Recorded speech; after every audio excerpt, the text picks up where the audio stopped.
Good afternoon, everyone. Welcome to the regular City Commission meeting of the Delray Beach City Commission this Tuesday, July 21st. If the clerk could please call the roll. Deputy Vice Mayor Markert. Here. Commissioner Malika. Here. Commissioner Casal. Here. Vice Mayor Burns. Here. Mayor Carney. Here. We have a quorum. Thank you very much. If you could all please rise for the Pledge of Allegiance.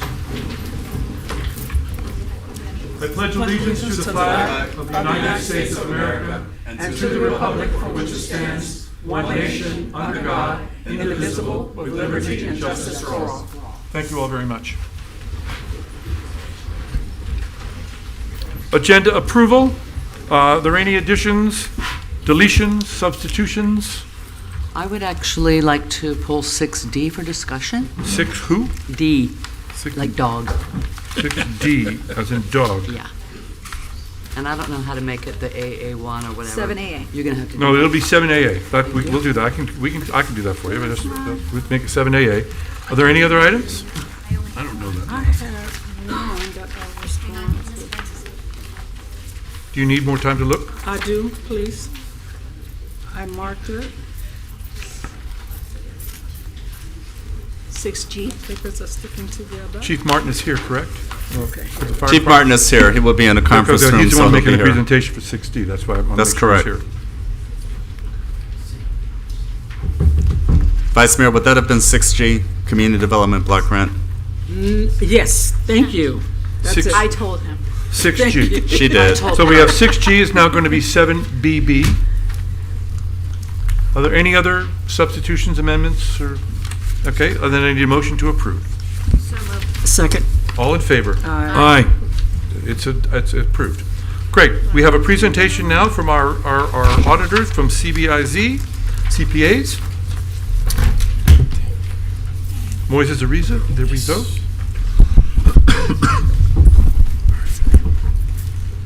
Good afternoon, Honorable Mayor and City Commissioners and meeting attendees. My name is Moises Ariza with the firm of CBIZ CPAs, and we served as the external auditors for the city. And I'm here with you today to present the audit for the fiscal year ended September 30th, 2025. I have my book, thank you. I was going to mention, my colleague Scott Montgomery is handing out a paper version, but we also did provide binded versions earlier in the month of May when they were issued. If you want to follow along, I have on the screen the ACFR, and I'm going to go over certain pages. Perfect.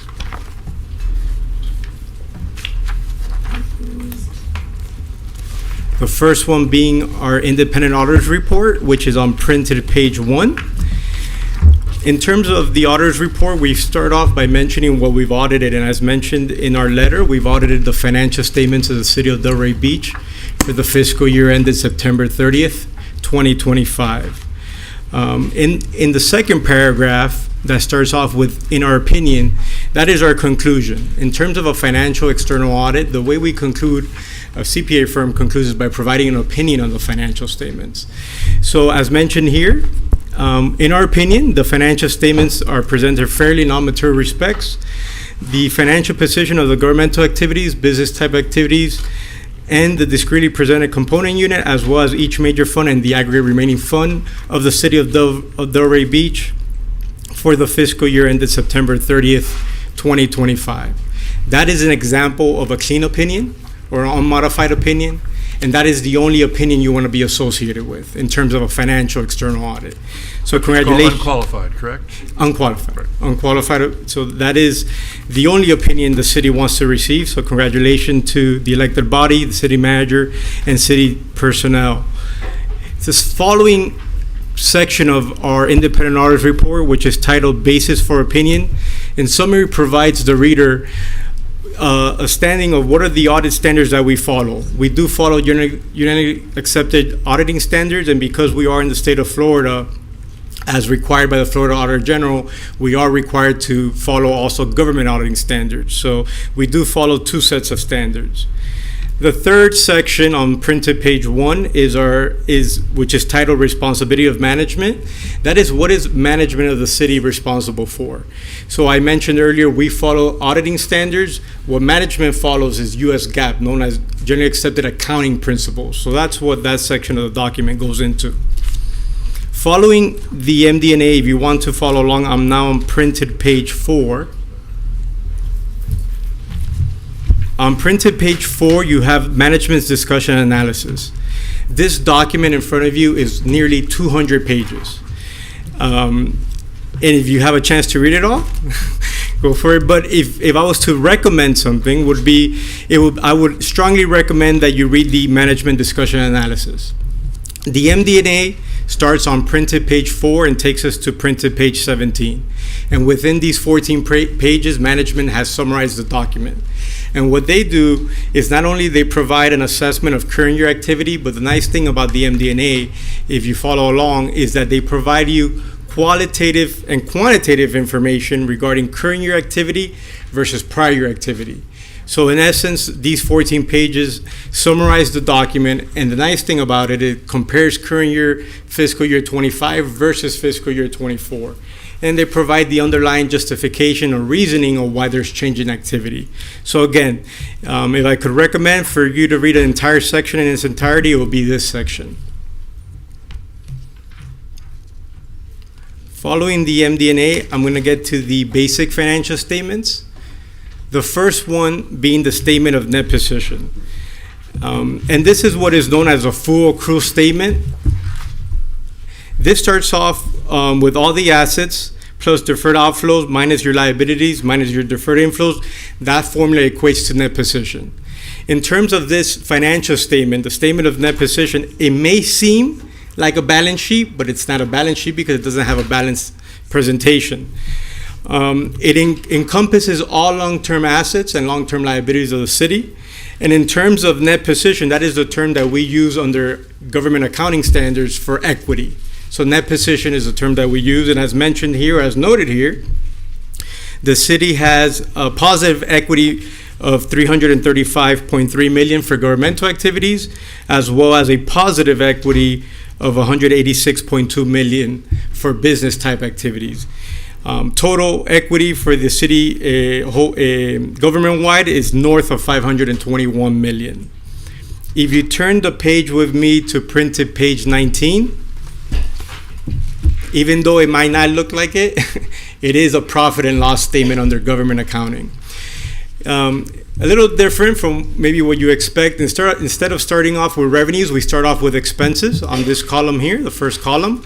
To the left of that, it's every function and program. So we show the readers the cost to run these functions or programs within business type activities at the bottom and governmental type activities on top. To the right of that, we have program revenues. Those are your charges for services, operating grant, and capital grants. The net difference of your expenses and these revenues equates to the fifth column, which is mentioned or titled primary government. And to the bottom of that, we have general revenues, which are considered non-exchange transactions. Under accounting, non-exchange transactions are your taxes, fines, fees. We also include their investment earnings between governmental and business type activities. The third line is titled change in net position. If you were to think of it as a profit and loss statement, that is your net income. That's your change in net position or your change in equity, which was north of $61.8 million. That increased our opening equity at the city of $459 million to a closing of $521 million. That's an increase of 13.5 as compared to prior year. Following these two statements, we reach the modified accrual basis statements. These are a little bit different because they do not include long-term assets and long-term liabilities. And that's done intentional. And that's for comparison reasons to your budget. So as you notice on the top, we start off with our assets. There's no identification of capital assets or long-term assets. And then in terms of liabilities, there's only short-term liabilities. So we don't have the long-term net pension liability, long-term OPEB liability, nothing in terms of long-term. This is all current measurement focus. In terms of modified accrual, we identify or define equity as fund balance. As noted here, the first column is your general fund. There's different allocations of your equity or fund balance. And as noted, the third last description is your unassigned in the general fund, which reflects a healthy 49.1 million of unassigned fund balance in the general fund as the fiscal year ended September 30th, 2025. That was your balance sheet. If you turn with me to printed page 22, we have a modified P&L, what we call a statement of revenues, expenditures, and change in fund balance. Under modified accrual basis, we identify or recognize revenues, and then we also include at the bottom of our revenues the expenditures. Because this is modified accrual, it is intentionally reflecting just outflows and inflows of cash. For example, there's a line item here that we mention as capital outlay. Capital outlay for the entire governmental activities or governmental funds was north of 38.9 million. Under modified accrual, that is picked up as an expenditure. But we know that those are acquisition or building of infrastructure. Under full accrual GAAP, those expenditures are capitalized and are not recognized all at once. They're recognized as an asset, and the expense, which is known as depreciation expense, is recognized in years to come. So again, it's a different type of accounting structure that is required under government accounting standards. If you notice, we had ending fund balance or equity within the governmental funds of 189.5 million. And following that, on printed page 24, we have our enterprise funds. This is your water and sewer fund as well as your stormwater fund. These are always reflected in full accrual basis. They do not follow modified accrual basis. On printed page 24, we have the statement of net position. And on printed page 25, we have our statement of revenues, expenditures, and changes in the position, which we had a positive change in net position for your enterprise funds of just north of 6.5 million. We started off an open equity of total enterprise funds, and as mentioned here, we closed it out at 187.2 million. That's notated on printed page 24. Following the statement of revenues, expenses, and change in net position, if you turn with me to printed page 26, you have your cash flow. So this cash flow statement reconciles your beginning cash as of the first day of the fiscal year to the ending cash as of the end of the fiscal year.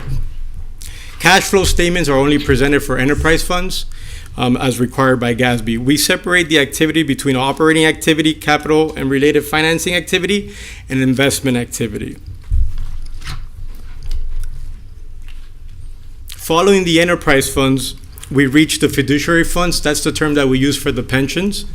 The pensions are incorporated within the ACFR, within the annual comprehensive financial report. But these two pages, printed page 27 and 28, they do not roll up to the government-wide statement of net position. Those are separate trusts, and they're required to be included within this document as prescribed by the Government Accounting Standards Board, but they're not recognized as assets of the city in terms of the government-wide between governmental activities and business-type activities. Following the statements, we reach the footnotes. The purpose of the footnotes is to give the financial statement readers a background on the financial reporting entity. In this case, it's the City of Delray Beach and all its component units. But I did want to highlight some what I call key footnotes that may be of interest. The first one being on printed page 47.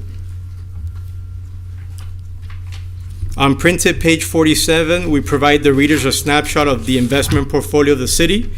As noted here, 83.9 million in Florida investment pools. A large portion is invested in money market funds, U.S. government securities, and corporate bonds and notes. So again, within the financial statements, the financial statement readers notate and see the cash and the investment amounts. The purpose of the footnotes, again, to explain to the financial statement readers the accounting policies and procedures, but also to provide more granular information in terms of the financial statement amounts that are presented as part of the basic financial statements. Another footnote that I would like to highlight is on printed page 72.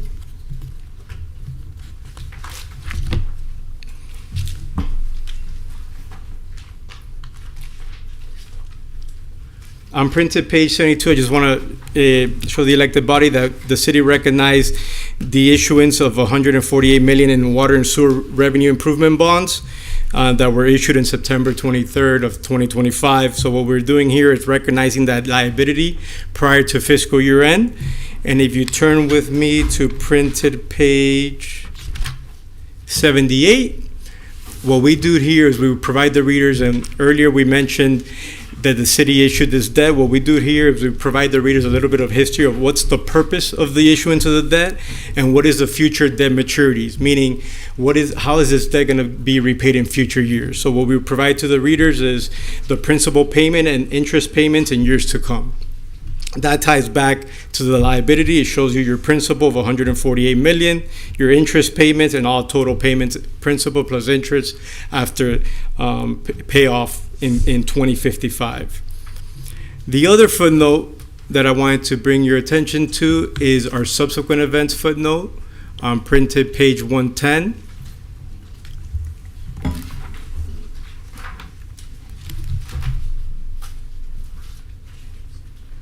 Okay.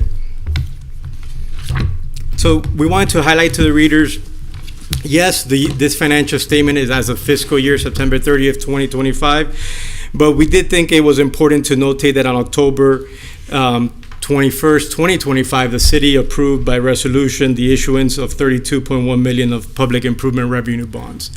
So again, we explained to the readers, this is not a liability as of fiscal year end, but we want to make you aware that after fiscal year end, this was issued, and as such, that liability will be picked up in the future financial statement. And then also, we mentioned that through a resolution, there was an award for a construction contract related to the golf course project and renovations. So again, it happened subsequent to year end, but we thought it was important to mention that as we were aware of that information. Following the footnotes, we provide, or as required, we provide budgetary schedules and some schedules in terms of non-major funds. The GASB dictates a formula to identify non-major funds, but I do want to bring your attention to the single audit, which is on printed page 179.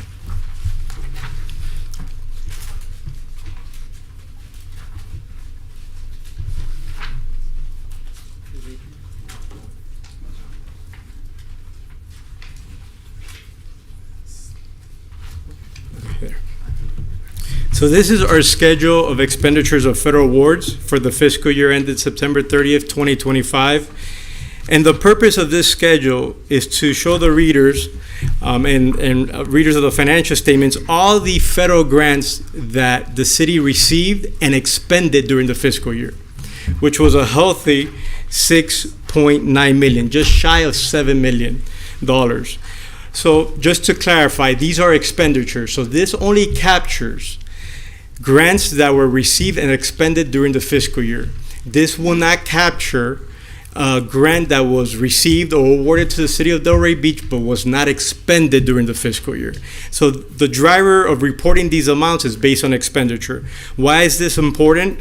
There's a reporting threshold, which is $1 million as of the given point in time that this audit occurred, which is once the city receives and expends over $1 million in federal awards, not only did you have a city financial statement audit, but you also had a single audit performed. So this is an audit of the actual federal awards being received and expended. And I always like to remind you that it's a bit more complex and more intrusive in terms of performing a federal single audit. And the reason I say that is because, for example, in a financial statement audit, if I was to find an error that is 25 cents or 50 cents, I'll bring it to your attention, but it will not change my ultimate opinion on the financial statements. That's because there's a term known as materiality. What can materially change somebody's opinions on the financial statements? In terms of a federal single audit, that term goes out the window because there is a concept of compliance. Either I complied or I didn't comply. In terms of when the city receives an award or applies for an award, it is to adhere to certain program activity or to use those funding for specific costs or activity. So again, there's that sense of either it's in compliance or not in compliance. And based on the guidance from the federal single audit through the Uniform Compliance Supplement, we tested 5.4 million in terms of the major program, which was awards received from the United States Department of Transportation, highway planning and construction, heavily on construction costs. And as mentioned in our report, we had no items of non-compliance or exceptions to report. The results of our test were also submitted to the federal agency through a data portal known as a data collection form. So that was also submitted prior to today. In terms of the results of the audit, again, it was a clean opinion in terms of a financial statement as well as the single audit. There is an item as what we like to call the items in pursuit of perfection, in terms of something that you as the elected body are already aware, which is the implementation of a new payroll module, which the city is already working towards, and it has been communicated to us that it will be completed prior to calendar year end 2026. But given the fact that this was produced as of September 30th, we remind you that that suggestion or recommendation is included in the document. And outside of this document, my colleague Scott and I are part of the team, but I also want to mention, even though you only see us here today, we had a team of about 8 individuals, including IT auditors. Both Scott and I are CPAs by trade, but in today's day and age, we also have IT auditors. So as part of our process, not only did we look at the financial amounts, but we also looked at your controls. So again, a clean opinion. I want to thank the finance department at the city for helping us throughout the process. We started this process in November of last year, so it's we don't rush through it. We want to make sure that we follow the audit standards and provide the service and report that is expected out of us. But I do want to mention that we do ask for a lot of questions and a lot of information. So I thank them for their patience and for their willingness to collaborate with us throughout the process. And I'll open it up to any questions you may have. First of all, thank you very much for the report. Is there any member of the commission that wishes to address Mr. Ariza regarding the report? I would. Yeah. Thank you so much. You indicated that the bound version was given to the city in May, is that correct? Yes. Okay, I would just say to Mr. Moore, we just got it last week. If you got it in May, I'd like to get it in May because this is a lot. It's 192 pages and I've had a week to go through it. So, you know, more is more when it comes to time. Of course. Thank you. If I may? You may. Sure. So the delivery back in May was really working material, wasn't permanent at this point, at that I particular think he said juncture. the bound version was given in May. And I might have misspoke. It might have been the first days of June, and I apologize. That's the That's case. okay. Mr. Moore, you I and I got can it. talk this later. Thank you so much. Of I course. appreciate that. Thank you for your time. You and I discussed the repeat findings, and I understand that process. It's just wish it would be happening more quickly. It's been since 2020. I asked for an audit, or 2021 on this, and it's been going on since then. To me, it's quite a long time. But for the public, thank you for the report, and I just want the residents to understand some of your findings. General fund expenses increased by 2.7%. Revenue fell by 1%. Fund balance declined by 1.7 million, and that is something everybody should be hearing as we are contemplating this next process of budget discussion. And also our long-term debt went from 70.7 million to 229 million, while most of that is related to our water sewer Yes. revenue bond and for good purpose. Thank you so much for your time. Thank you. Yeah, Yes, I just Mr. want Burns. to, just make some comments. You mentioned that this is an unmodified? Yes, a Okay, clean- so that's the cleanest? That's Yes. the- Unqualified, okay. yeah. So I just want to say thank you to the finance department, to Mr. Moore, and everyone that had any doings with this audit. Thank you for the work. And, you know, with the pending difficulty that we have coming up, these decisions we have to make about, it's great to know that, you know, that we're receiving high marks on our audit. So thank you so much for the work you're doing. And also, question, are there, you mentioned other than the new payment module The payment. that you mentioned? Yes. So were there any other trends or patterns that you noted that the commission should be aware of or start paying attention to that doesn't rise to the level of an audit? No, so I would just want to mention, again, we had a clean opinion and we have that as a recommendation for improvement. That having one recommendation is not typical. We audit just in South Florida over 60 government entities, and we do not take joy by giving recommendations or intentionally try to write findings, but it is very common for us to have recommendations. Many municipalities in South Florida, it's all public information.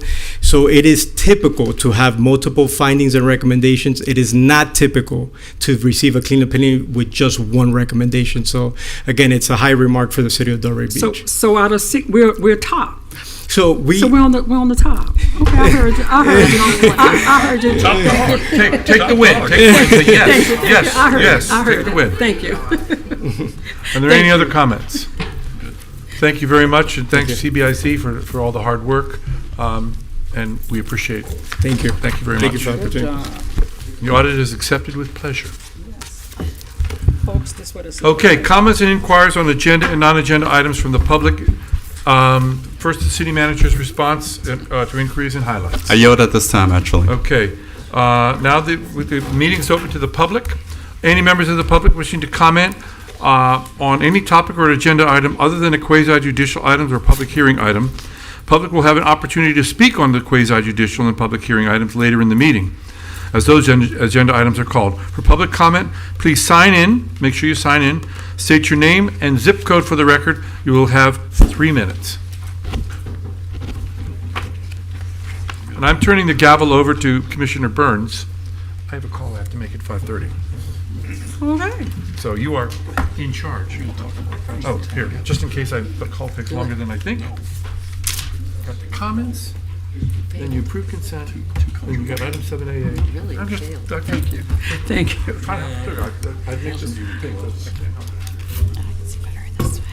Okay, go ahead, please. Good evening, Shannon Grice, 33445 Carver Middle School Principal. It's good to see you all again. Thank you. I've stood at this microphone before, but first I do want to apologize because I need to come more consistently to inform you of the great things happening at our Carver Middle School. I'm thrilled to share that for the first time since 2012, Carver Middle School has officially earned a B rating. So, some data highlights from this year. Our 8th grade science scores jumped by 16 points, math achievement increased by 10, reading achievement increased by 7, acceleration, which is industry certification, algebra, geometry, we scored 89, which is just 1 point below Don Estridge High-Tech Middle School. Carver Middle School, we aren't just preparing our students for the future, we are investing directly in the future of Delray Beach. Carver is one of the very few middle schools, Title I or non, that offer 3 distinct career academies, pre-IT, pre-medical, and criminal justice. Thank you, Chief Hunter, for all your support, including a partnership with Embry-Riddle for aeronautical technology. Thank you for the grant that you guys hopefully will approve in a few minutes. Appreciate it. We combine these academies with the arts, world languages, and music, all while instilling the rigorous IB program in every single classroom. We're shaping well-rounded, responsible citizens who will give back to our Delray Beach community for years to come. Now, just so you know, many surrounding schools have selective admissions. Carver's doors are wide open to everyone. We are Delray Beach. To keep this momentum going, we're needing your support. So I will be here just with different events. If please come out.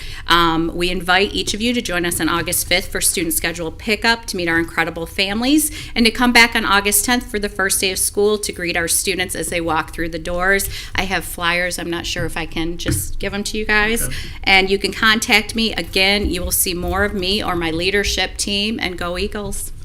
Okay, right, you can pass them to the clerk. You can pass them to the clerk. Thank you.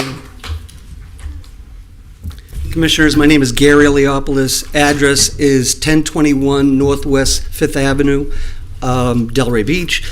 I'm here tonight to basically request the commission to consider reviewing the review process for projects. In particular, and this is definitely not something that I want to do because usually it actually increases the workload for staff. So I'm not sure how it would be handled. Maybe it would be internally, or maybe it'd be staff working with a workshop, maybe a series of them. But the point is a lot of times you have projects that are going through the process, and there are a lot of comments. Now, if the comments are significant, they're going to affect concurrency and or the LDRs, well, obviously those items have to be worked out. But there are a lot of times there's plenty of comments that are really insignificant. And it should be able to be going to a board for the board to consider. One of the things you want to be looking at is a lot of times these projects, if they're insignificant comments, we want to just get the projects to the board for them to approve these projects so that our clients can offset some of their front costs. A lot of times we have to bring in special engineering and everything. It has nothing to do with the actual design and the approval, but more to the point of when we go to work in drawings. So I think this would be an important thing that we can consider, because you want to push these projects through. And I'm not saying to just get projects out. I think Delray has one of the best levels of looking at projects and having quality projects come through. So I definitely think we've done a great job compared to all the other cities we work in. I think also over the past, there was creativity and amazing talent with our staff. And a lot of times that gets lost. So in the past, there was a big word that was used, and it was by commissioners, accountability. Well, when you talk about accountability, you cut creativity right out the door, because it basically makes you really go down to just a checklist. And I don't know whether it's more of a legal thing because they can't really be creative, but in the past, and I can tell you this staff is that talented that they actually can make our projects better, but I do feel that there's almost like a stop put on them. And they have their list and they just go through it and they say, this is what you got to do. So I hope you guys would consider that. I think it would be a good thing for us, because I think a lot of times projects are getting backed up, while other ones, once you realize when you go through the process, it's got to get reviewed again, then reviewed again. The goal is to try to get to site plan certification. You still got to answer everything and satisfy everything before that. And even then, you still have a building permit that has to be issued, and you say, listen, you haven't resolved this. You're not getting a permit. So I'm hoping you guys would consider it. Thank you very much.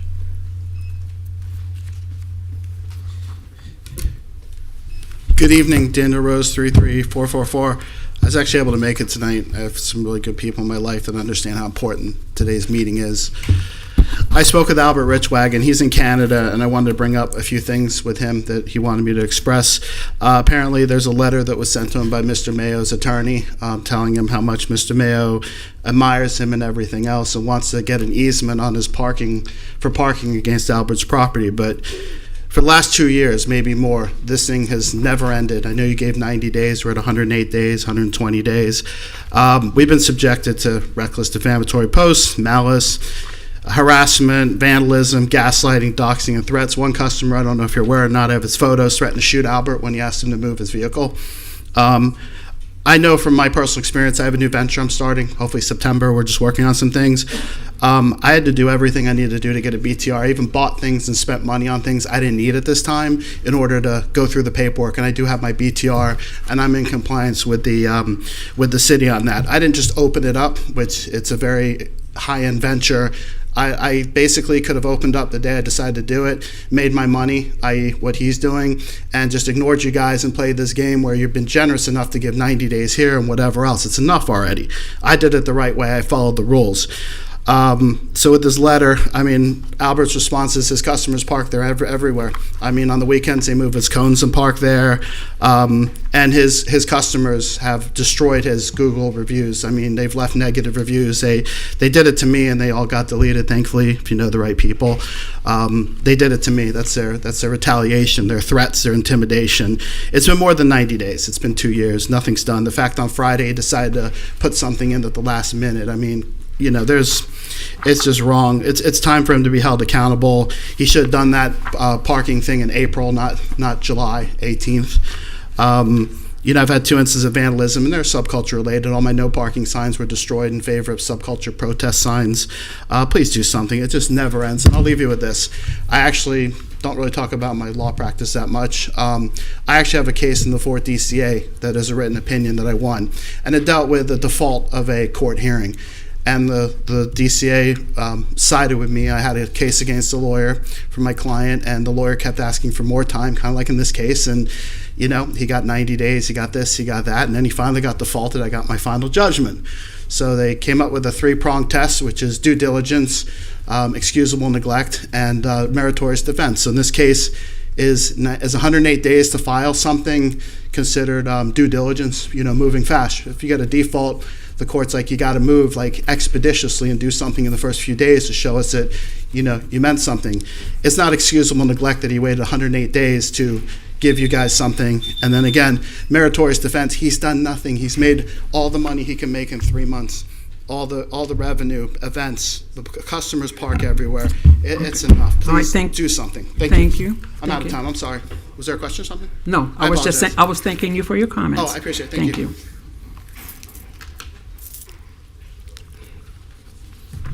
George Long, 33444. Well, despite the fact that you have ignored my last 3 proposals for events to make money for the city, I have one that's not that much trouble for you that will make use of facilities in the evening. The first thing we need to do is invest in some signs that say, do not look up at the flying fluorescent bagels, to start with. And then what I have in mind is using the garage tops at night for a type of skeet shooting. And what you can do, so you don't have to, you know, have lights go and stuff like that, you can actually dip the bagels into a solution of bioluminescent dinoflagellates. All you need is water and motion. You can send these up and they will streak across the sky. The guys on the roof will be able to follow those and shoot them down, and they will be biodegradable. The reason you can't look up is in case somebody brings shotgun pellets or BBs instead. They will not penetrate the skin, but they will hurt the eyes on that traction, on that trajectory coming down on the ballistics. So I believe if we go to a drive-in movie, of course, theater where they have the snack bar and thousands of different types of candy, there is something out there that will work. And if you think that I'm making this up, I did find on YouTube a guy with a shotgun that was shooting candies at the targets, and I don't recommend it, because if you put something in a barrel, you're looking for trouble. Anyway, please take that more seriously than you did my last 3 proposals. Thank you, Mr. Long. Put that into consideration. I should have gotten more organized and not followed him. It's always hard to come in after Mr. Long. Marjorie Waldo, Arts Garage, 33444. And I just have a couple of updates. I wanted to tell you that we're in week 3 of our Places Summer Camp. We have each week about 12 participants. Overall, 60% of the participants were scholarshiped thanks to the fundraising efforts and show sponsorship of Tom Porter. So super grateful. They've already finished technical theater and playwriting, and they finished improvisation. And this week it's musical theater, and it's extremely loud. There will be a showcase on Friday at 4:30 if you'd like to stop by and catch a little bit of it. Next week is acting, and you can come the following Friday, the 31st at 4:30 if you'd like to check it out. I meant to start by saying that Chief Hunter's competition is in the room tonight. I got to meet his 5-year-old hopeful replacement for Chief of Police today. I meant to start there. I hope he'll come to my summer camp in a couple of years. The second thing is I wanted to give you each, please, if I can, thank you, one for you too, photos of our ribbon cutting, our 15th anniversary ribbon cutting. I believe most of you are in this. I again thank you for everything that you've done for Arts Garage for 15 long years. Finally, I'll quickly point out that I got to see in the Boca Raton Tribune the results of a report compiled by Datafy, a leading urban analytics and economic intelligence platform. And this was compiled for the DDA, our own DDA.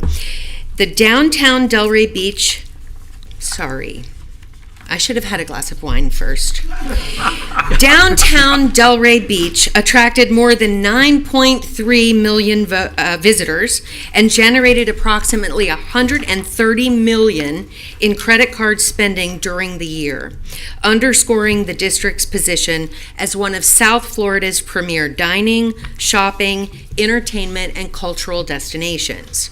They also noted that dining and nightlife, think Arts Garage, Old School Square, and many other places, accounted for nearly 50% of all spending, making it the district's largest economic category. Thank you, DDA. And Datafy. Okay, thank you. Thanks, everybody. Thank you. Hello. My name is Queen. Zip code 3334, whatever the rest of it is. We'll talk to Chief Hunter about that later.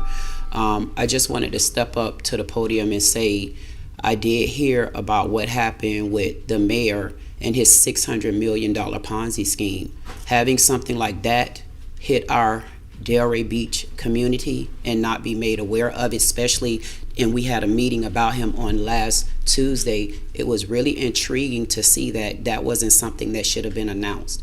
I feel like as this mayor, and I'm going through a lot with the graveyard, not really getting the support that I've been begging for the retaliation that I've been treated because I'm fighting for justice and looking for my grandmother and my granddad who's been lost. They're not being proactive about it. They're not being transparent.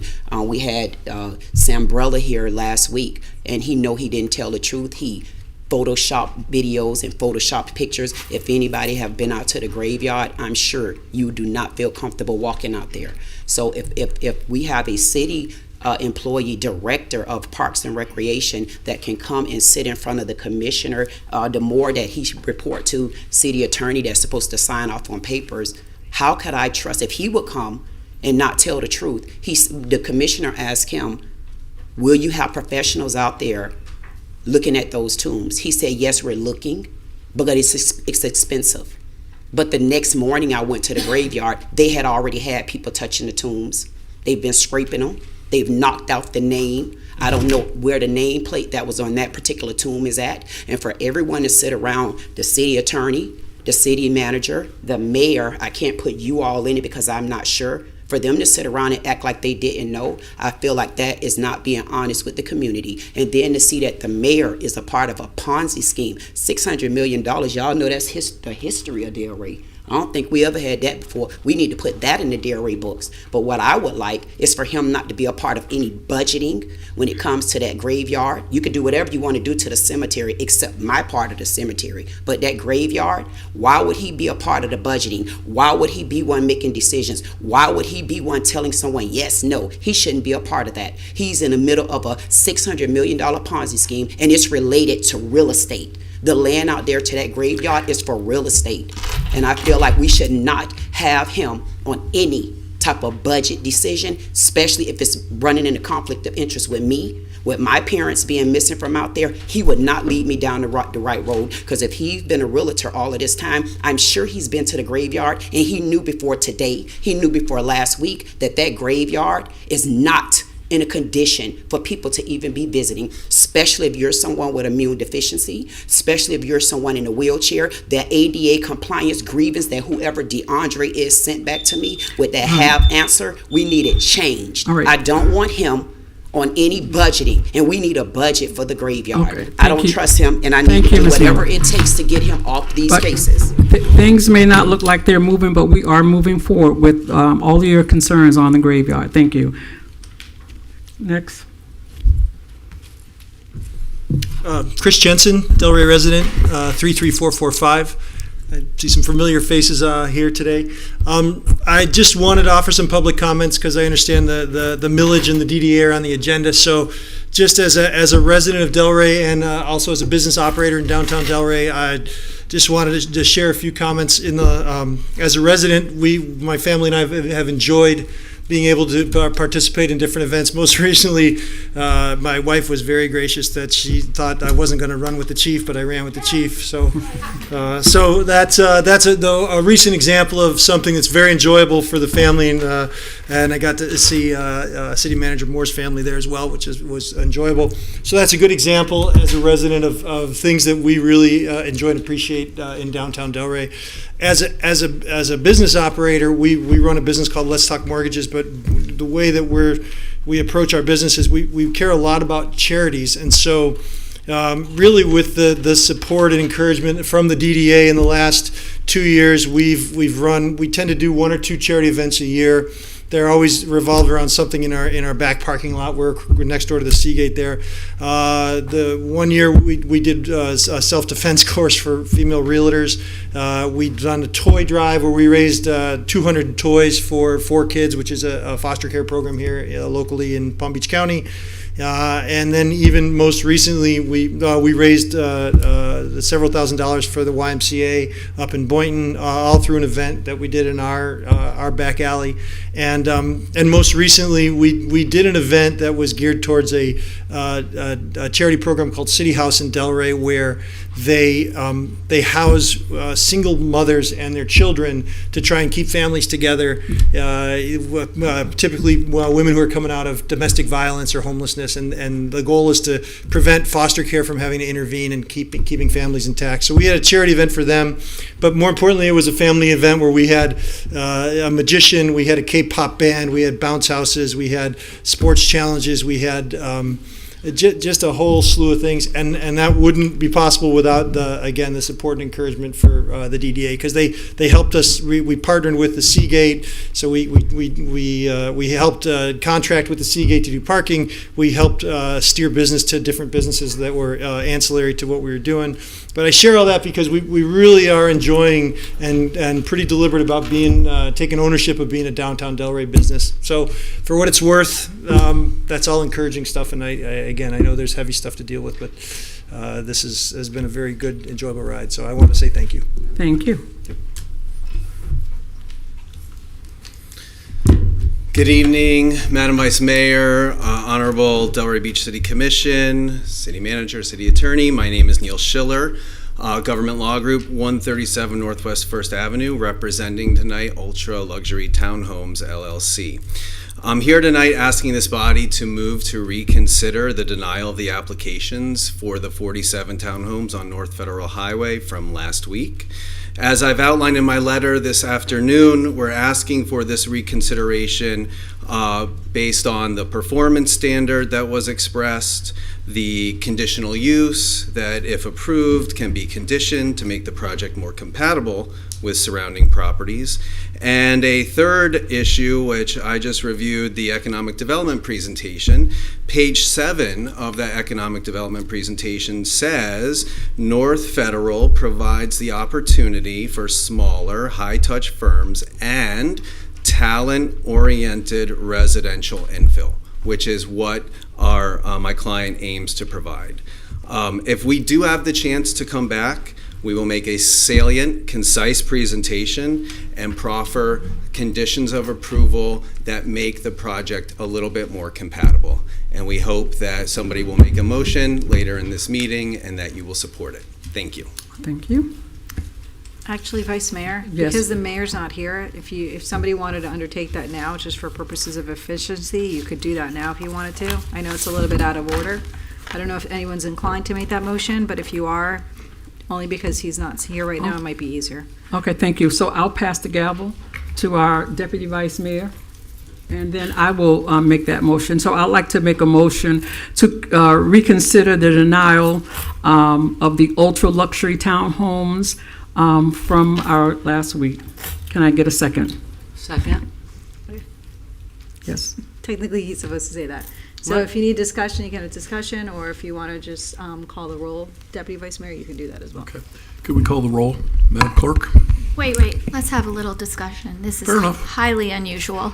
The mayor magically disappeared from the dais, and now we're having a vote, and If you believe there's new information, I'm going to support you because you are entitled to that. Absolutely. Okay. Thank you. But I just will say that for the residents' perspective, and it's no disrespect, this is circumventing the process. I'm supporting you as your colleague, but I don't think this is really a good look. But I am supporting you. Thank you. I think that if there's some new information that we can need to understand better, then I think he should be given a chance to do it. Thank you. And you were calling the roll? Did you have any other discussion? I want to see, Judy, do you have any comments? I don't understand circumventing. Perhaps I'm not trying to be. The project is going to come back before us with changes based on our recommendation. It failed 2-2 as it currently stands.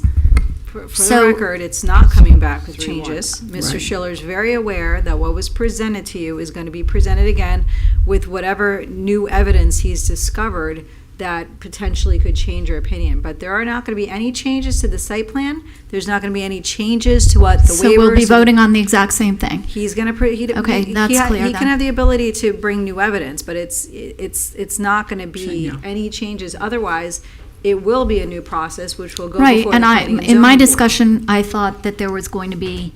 No. They were going to look to modify. So forgive me if I misunderstood you. But if that was the case, then that would not at all be, we just should go through the process. But I'm supporting my colleague if she feels there's more new information. But I think this is just. If there are changes made, a new application is going to have to be submitted, and it will go through the TAC comments the same way that any other denial would have to follow that process. 100%. So you're being given an opportunity to present new evidence to the commission that you feel would change their opinion. That's what the letter But everything else is going to stay the same, right, Mr. That was my Schiller? understanding. 100%. So That this was is not my understanding. inappropriate. Okay, got it. I mean, the local rules do provide an opportunity you. for reconsideration. It's unusual in the sense that most people we don't really see a lot of these, but the local rules do allow for it. Now, whether or not you want to give that opportunity, that's up to you. Right. So just for clarification, I think there's a couple of things that I've learned over the past week with the process, and you can tell me where the truth lies. We have a couple of options here. One, we can open this back up, and there can be some small modifications that are done based on language or things that perhaps we may be misinterpreted. No. Or just let new me finish, and then you can correct me. Or we can go back to the beginning with this process, and they can be asked to come back at a later date and start the process and resubmit it. So there's the two options are this. If you want to give Mr. Schiller an opportunity to present additional information that either was incorrectly presented or not, and obviously staff's going to get the same opportunity as well to rebut what he has to say. So you can afford that opportunity to Mr. Schiller, and that would be the reconsideration, would come back here, same thing that we went through last week. The other option is that, and it's not it's the applicant would go back to the drawing board, recognizing some of the comments that this commission made and potentially adjusting them, bringing that package back to staff, and that would start a whole new application process and a whole new consideration. Maybe they'll come back with no waivers. Maybe they'll come back with different waivers, things like that. They wouldn't be able to present the same exact application because that would be pretty much pointless, right? Circumventing the system.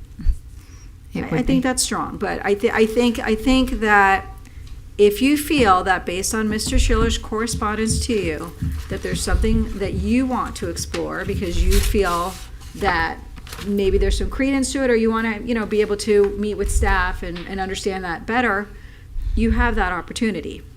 If you don't feel that that's worthwhile and your decision is made, you've already made your decision, that's your choice as well. Okay. Any other comments from the commissioners?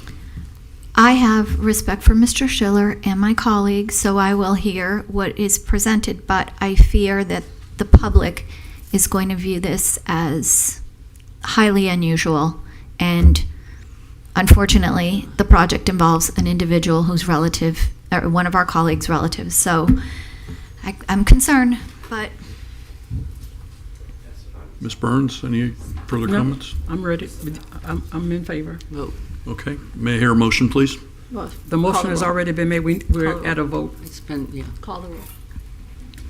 Alexis, when you can call the roll. Deputy Vice Mayor Markert, No. Commissioner Malika, Yes. Commissioner Cassell, Yes. Vice Mayor Burns. Yes. Motion passed. Thank you. So staff will sit this probably, Mr. Schiller, the second meeting in August. Sorry. Thank you. So that would be August 18th. Okay, next on the agenda, we are at the consent, approved consent agenda? As amended, so moved. As amended, yes. Second? Can I get a second? Second. Okay, all in favor? Aye. Aye, okay. We are now at item 7AA.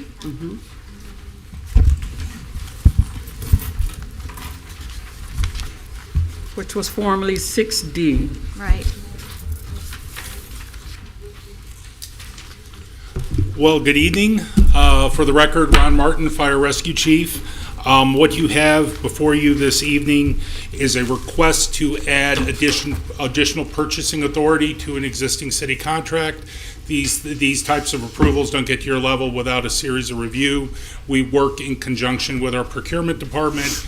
The process is initiated at our divisional manager level through the deputy chief to my desk, that gets reviewed, and then we work in tandem with our procurement department to ensure we are satisfying various compliance regulations as well as state statute.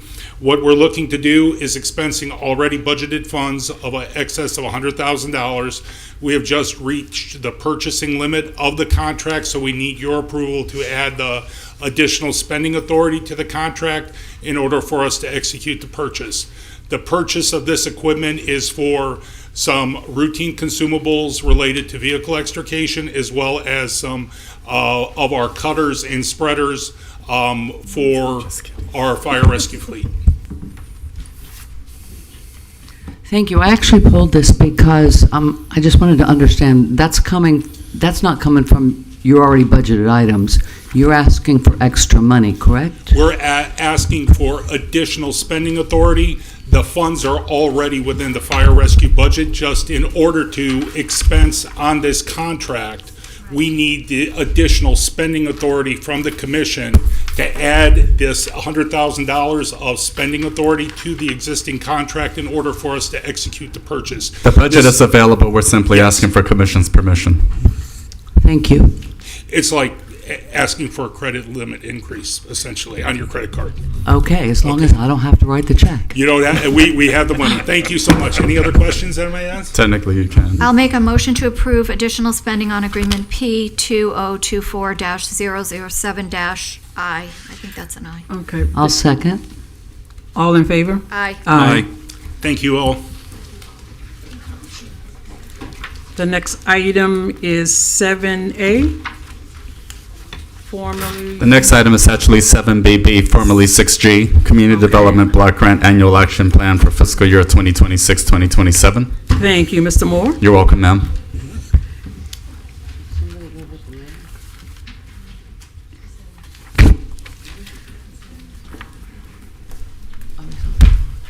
Okay, and I pulled this item because I thought that there was, I remember this report being presented before, short of the required time to submit it to the state, and it had a very low participation in terms of the survey. I think it was like less than 10 people. So I was under the impression that we were supposed to get some feedback or some follow-up information about this before it was time to submit again. Sure. Jerry Pryor, Director of Neighborhood and Community Services. Thank you for this opportunity. I would like to introduce Tavares Parks because he can outline for you the outreach that his team did to make sure that we had enough public outreach. And then the timeliness to get to HUD for this report is in August. Hi, everyone. Hi, Commissioners. Again, Tavares Parks, Neighborhood Services Administrator. This is our annual action plan for our CDBG, our Community Block Grant Program. And for the needs assessment or the annual action plan, we do a needs assessment with the community. My team, we went out to the Elders Table meeting. We had an internal meeting within City Hall as well. We sent out surveys to previous clients, residents. We try to get it out to the mass of the community.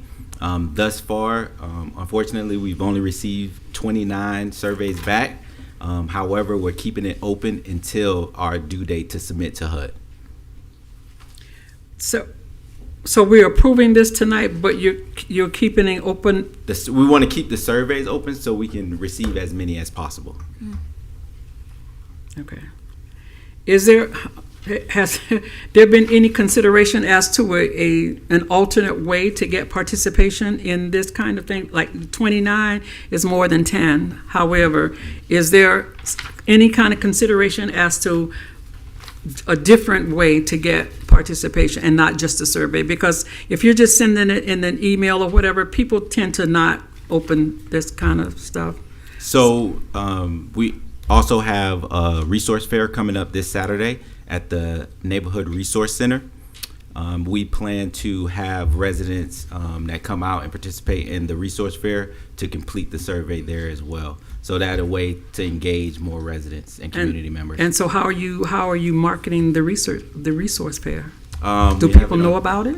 We have it on the website. We went to the elders table. We went to some other events within the community to promote this resource fair.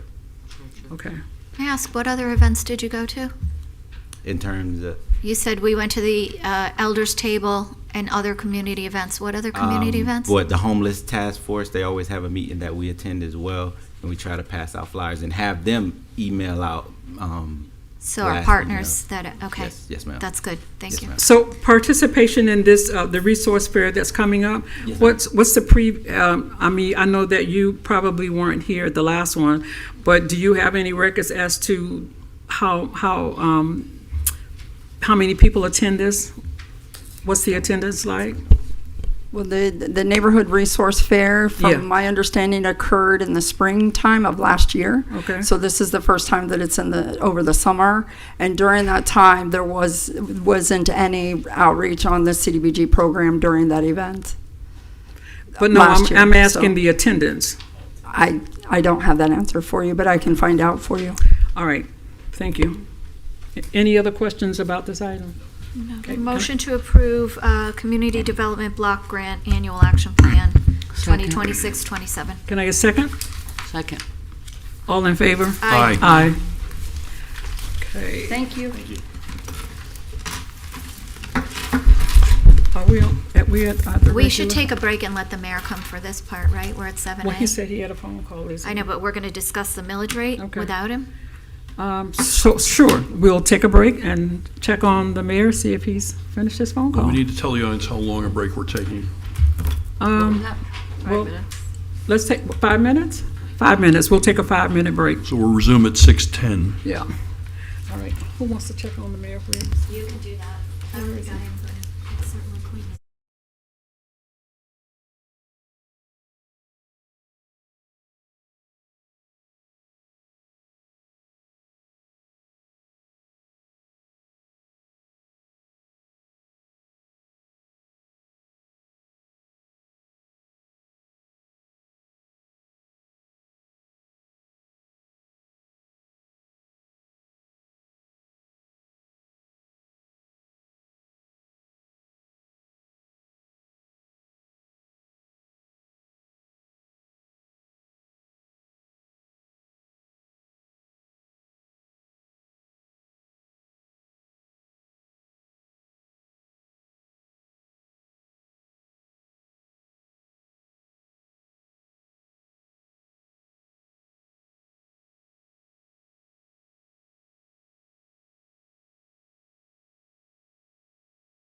Good evening, everyone, and welcome back after our short break.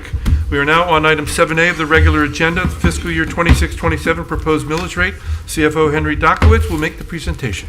Actually, Mr. Mayor, After Mr. Moore wants to inject. I'd like to offer a few opening remarks. However, there's not a resolution at this particular point in time. And frankly, my interest in speaking first is during the past several months, we've offered a lot of background information, data analysis, metrics, econometrics, if you will, to support the specific recommendation in terms of why we are where we are.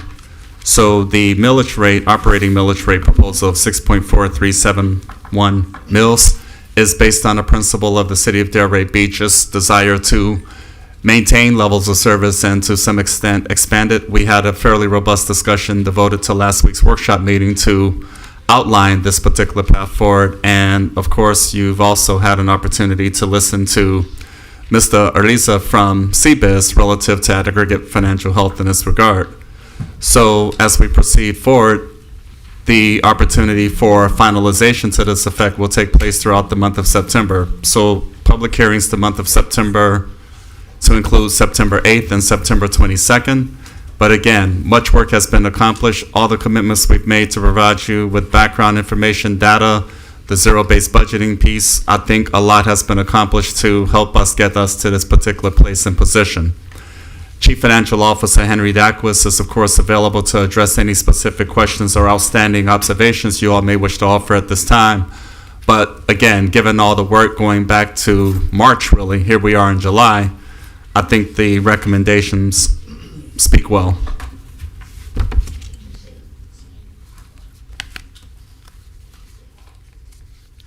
Mr. Dakowitz. I have no presentation. I was just available for any questions or issues. Not much has changed in a week. Could you remind us again of the cap that you were suggesting? And also, could you explain the cap aspect, meaning that we can go down, but we cannot go up? The cap on the millage rate? Correct, please. For the residents, if you don't mind. Yes. Thank you. The cap on the millage rate Is your mic on? I'm sorry, I feel like I'm I sorry. can't hear well. Speak up. It could be me. I apologize. Cap on the millage rate is based on the rollover rate and 10% increase. And the concept is if you have a unanimous legislative body that agrees, you can exceed that cap and increase the millage rate more than that. We made the assumption that with a 3/5 majority, the 6.4371 would be an increase that balances the different competing forces that we deal with, whether it's the current taxpayers, whether it's prospectively for the future. It's also related to how much of the fund balance we decide to draw down and how many dollars of efficiencies we were able to obtain when we review the budgets. So I just want to jump in because that is not what the bill says. If you go to 110% requires, if you're going over the current millage rate, if you're keeping your current millage, if you're trying to raise your millage rate, it requires 4 out of 5 votes to do that. If you're going above 110%, it then is a 100% of the commission. Am I correct in that analysis? Yes, but I don't think that was the question that was asked. The No, I Senate think bill- what she's asking for She's asking about was the not trend. what he was answering. What So- Commissioner Casal wants to know is whatever millage we set today is the maximum that we can charge, and we can always go lower when we adopt a budget. But not higher. But not higher. I wanted him to explain to the residents what we're doing here today. So the trim notice is going to have for our residents Correct. and taxpayers the highest. You can always go down from that. Right. Right, What the I think mayor- that's what you were asking. What Correct. Mr. Dakowitz is talking about, and Mary, you're correct. Senate Bill 4F, which is the voter referendum for the property tax change, also included language concerning the millage rate. And what it says is, if the commission's going to adopt a rollback rate, you can do that by a regular majority. Up to 110% of the rollback rate, so the rollback rate times 110% would need a supermajority, which is 4 out of 5 of you. And if you want to exceed 110%, that's a unanimous vote. The number that's before you is within the 110%, Right, it which requires would 4. only require a supermajority, like you said. Isn't this the proposed legislation? It's still a Yes. No, it was signed. No, that, it was signed. It was adopted effective July 1. The referendum language Yeah. is up for a Okay. vote in February, but this millage language was approved. Yeah. Mr. Mayor, I'd like to offer some specifics to support Commissioner Casal's inquiry. So the fact that the city of Delray Beach supports, say, Community Redevelopment Agency, we actually were able to come up with a calculation in terms of what that maximum 110% would be. And if the direction were to proceed in that regard, it would be 6.5452 mils versus the recommendation of 6.4371 mils. So to help underscore that there's some element of responsibility and focus in this regard, I thought I'd provide that background information. So myself, working closely with the Department of Finance, as well as Palm Beach County Property Appraiser to come up with those metrics, that provides a sense as to why we are where we are. So again, factoring the fact that there's a community redevelopment agency and the metrics and the dollars that go towards that operation, the 110% position would be 6.5452 mils, which is a difference above the 6.4371 for which is being proposed for the reasons having been outlined last week and prior to last week. Again, my only point was that with the request, it's a supermajority vote because we're not going to the existing millage rate. That was my only point. Yes, sir. So I'm not value judging. I'm just saying that's what the law says. Right. So go ahead. So are there He's done his presentation. I mean, for me, I don't think we should be raising our millage, and I've been on record for saying that. I'm not suggesting the rollback rate, which would be lower than the existing millage, but I am suggesting that we continue with the same millage rate and find other ways to save money with our budget. And that we'll have that opportunity. I do understand whatever budget we're doing, whatever millage we do today is subject to further, downward revisions. So I'm not going to go articulate all the items today, but I am not going to support anything over other than the existing millage. And I may stand alone in this. That's fine. I don't mind standing alone. But that's where I am on all this. So, because everyone always talks about, well, we don't want to have a level of service, and nobody defines what they mean by this. Nobody defines it.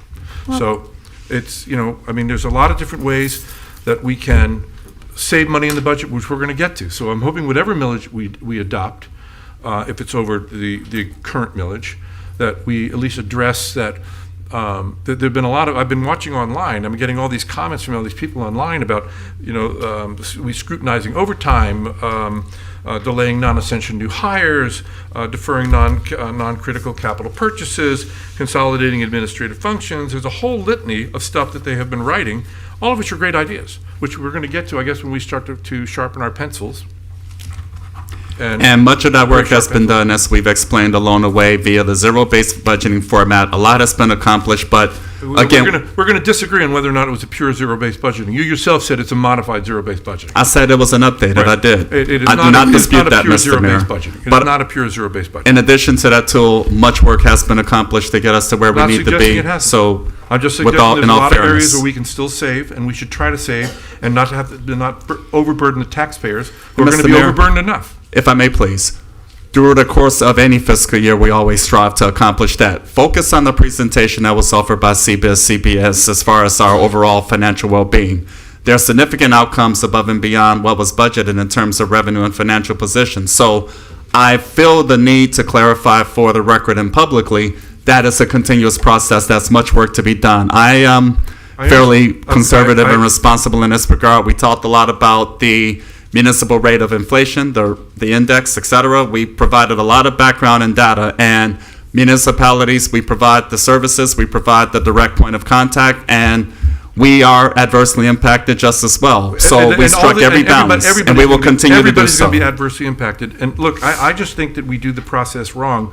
We establish a millage, and then we try to build our numbers back into it instead of saying what our budget is and then figure out what our millage is going to be. I just think that in budgeting, that's what you do, because this is really just revenue allocation. And I understand very well, Mr. Mayor. I assure you, always have. As I said, I may stand alone in this, but I am just, and this isn't the budget discussion. This is really what we're going to set for the millage, and as Commissioner Casal and you have accurately pointed out, we could go way down. We could change it. So that's correct. But I'm just telling you for the record, I don't want to go. I'm not going to vote to increase our actual millage rate. I want to stick with what we have. Yes, sir. But as I said, that's just me.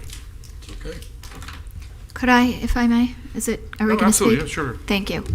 And look, with respect to the zero-based budgeting, and no disrespect, I've been asking for that for a long time, but the way it should be done is one department or two departments at a time, Mayor.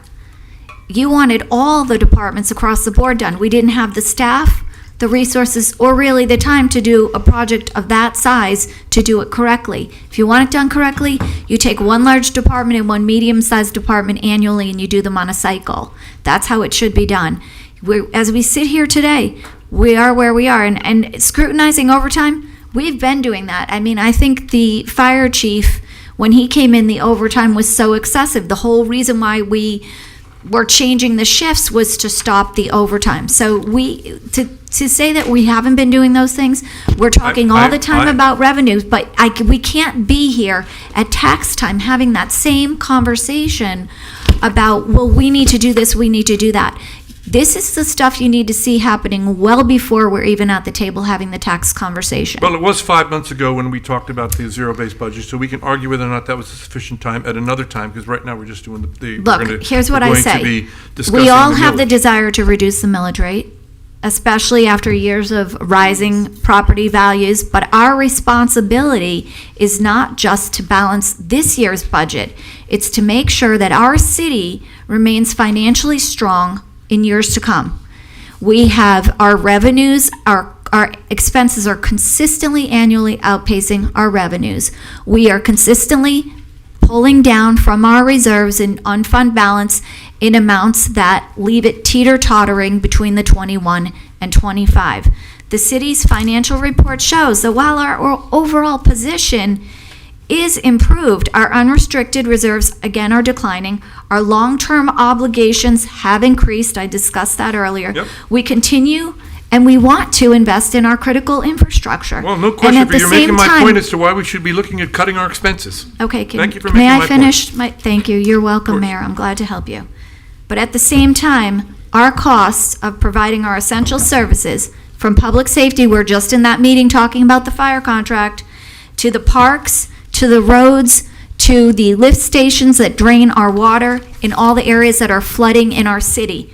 Those are costs that continue to rise. We have to be careful about making decisions based solely on today's values, because residents expect to maintain the quality of life that makes Delray Beach special for years to come. And that requires stable funding. Well, I agree with you, and but again, we keep talking about what the quality still of life going. is, and what we had a pretty good quality of life when A everybody moved modest here. increase So- in the millage rate isn't about growing government. It's about protecting the services that our residents depend on, maintaining our infrastructure. I'm talking and you keep interrupting me. And ensuring that we are not passing today's costs onto future taxpayers, because we all sit here today and we know that's what happened. Years and years of not increasing our utility billing is why we're now hitting people so hard. We had good costs in terms of our waste management. It's increased. Years and years of not providing money for our infrastructure, like our water treatment plant, which everybody says is long overdue, is why we're here today spending all this money.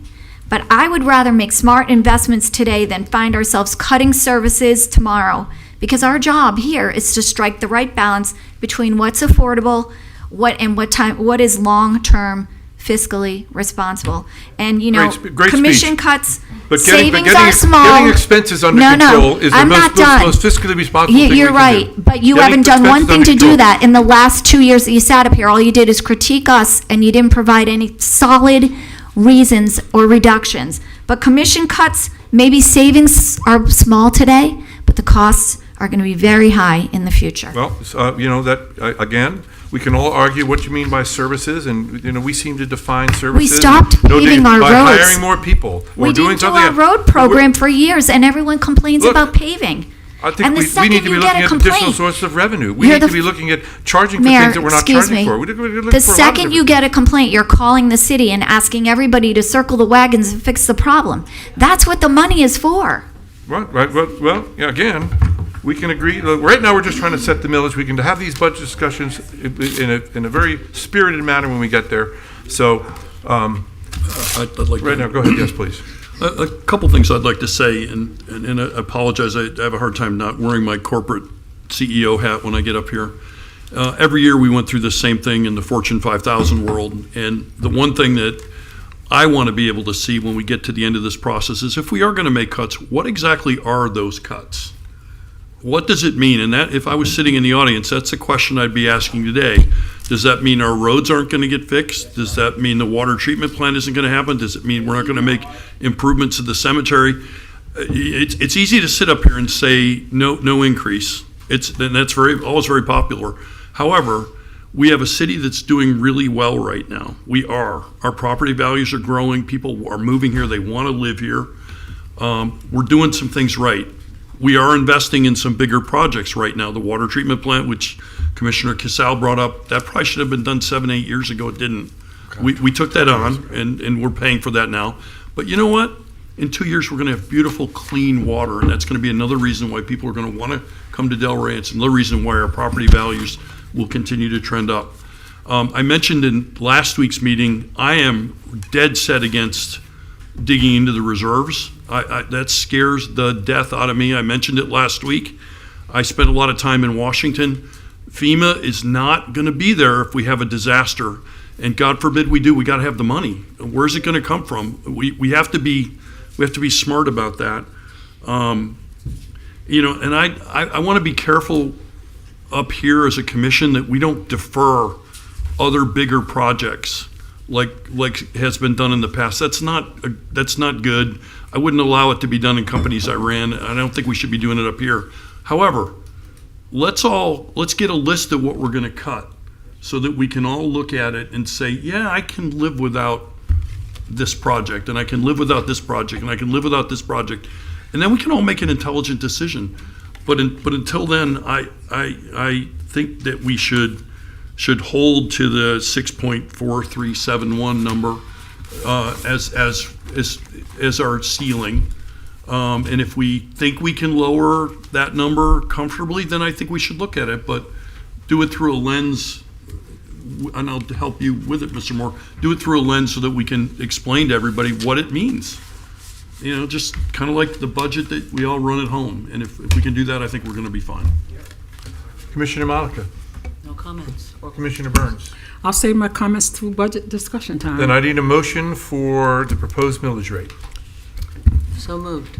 No, I need a number, because there've been different numbers thrown out. You need to give me a number. There's a number here? Hold Yeah. on. This is 6.4371. There's two numbers that you need to include. There's and two. then There's we'll- the debt and the regular one. So, Okay. of course, would you please articulate them for? So- I would it would like be to. Motion to approve staff's recommendation. The city commission set the proposed millage rate at 6.4371 mils for operating and 0.0289 mils for debt service for a total of 6.4660 mils. I'll second that. Okay. Would you please call the roll, because it's not a majority of things. Yeah. Commissioner Malika, Yes. Commissioner Casal, Yes. Vice Mayor Burns, Yes. Mayor Carney, Nope. Deputy Vice Mayor Margaret. Yes, great. Okay. 7B, fiscal year 2026, 2027 proposed millage rate for the Downtown Development Authority. We have the executive director here. Ms. Simon, you're on. Yes, thank you. Good evening, members of the community, City Commission. I'm Laura Simon. I am the Executive Director of the Downtown Development Authority. And I did have one of my board members here, Bob Cantwell, was here with us. So on behalf of the board and my team, we have our counsel here, Quentin Morgan, as well. But we are here tonight to, as you all are setting your tentative mill, the DDA, which is for the Downtown Development Authority, is requesting to set the tentative millage rate at our maximum, which is the 1 mil, which is 1% on the property values in the DDA district. And just wanted to, I have a brief little presentation, and I'll keep it real brief because I know you have a lot on your agenda. But as we approach our 55th year, serving this community, the DDA remains focused on our mission, which is to stimulate, enhance, and sustain the economic vitality of downtown Delray Beach while enhancing the quality of life enjoyed by all. This mission has never been more important as downtown continues to grow, as you see. And as you said, we're award-winning. We are continuing. People want to be here. We really need to focus as we have. And I wanted just to share, I'm going to go back just for our, why is it not going backwards? Oh, well. As you can see on this map, the DDA is the downtown, which is 95. Our district runs from 95 to the beach and 4 blocks to the north and 3 blocks to the south. And this is where the millage is assessed on the properties, in which 95% of those are commercial properties. So we are, as a part of our mission is really, while property values have increased, the expectations of the downtown have grown and continue to grow. As we saw last year in our town hall, the expectations continue to be really focusing on all that the DDA can do year-round, especially as we fall in summer. We're not a 12-month city, so we want to make sure that we're continuing to focus on that. And as we go into this planning, as you all are, we're planning our budget, and as we focus on our year ahead, and we'll be meeting on August 10th, as well as we have a town hall on August 12th, and we'll be hearing from the community, our stakeholders. We've been meeting with our property owners, our hotels, our residents. We do have 2 big events this week, which we are gaining feedback from the community. We have an art and jazz on the Avenue in Pineapple Grove tomorrow night, as well as a concert on Friday night, and all have our information tents where we have volunteers and our teams there to gather information and listen to our community and what our stakeholders want to see as we move forward and the growth of our community. So just a few things that our board has been working on. As you know, beautification is a very big priority for us, and the beautification of downtown as we embark on the next 100 years of, as we celebrate our 100th year milestone this year with our centennial of Delray Beach and planning for the coming 100 years. And enhancing and preserving the destination and making the experience much more enhanced for all that are here, investing those that are new and those that have been here for 100 years. And with that, again, as I said, these are important dates. So this is, we are public and we really want to hear from the public. So August 10th, we are in the City Hall meeting for our board. We'll be really focusing on our budget and our planning. And our stakeholder town hall meeting on August 12th, which will be in the Vintage Gym, and we welcome all to attend. And also, just as part of our planning, as you know, Old School Square is part of our operation, and we'll be planning that as well in all of these open meetings. And with that, again, our proposed millage is the 1, continues to be the maximum that we can set. And as you can see here, our taxable value this year has gone up 6.2% over last year, and the value of downtown continues to grow. We have a lot of new construction still continuing, a lot of construction still happening, and which will all need resources as we move forward. So we just request that the commission approves the 1 mil as our tentative, as we propose our tentative millage rate.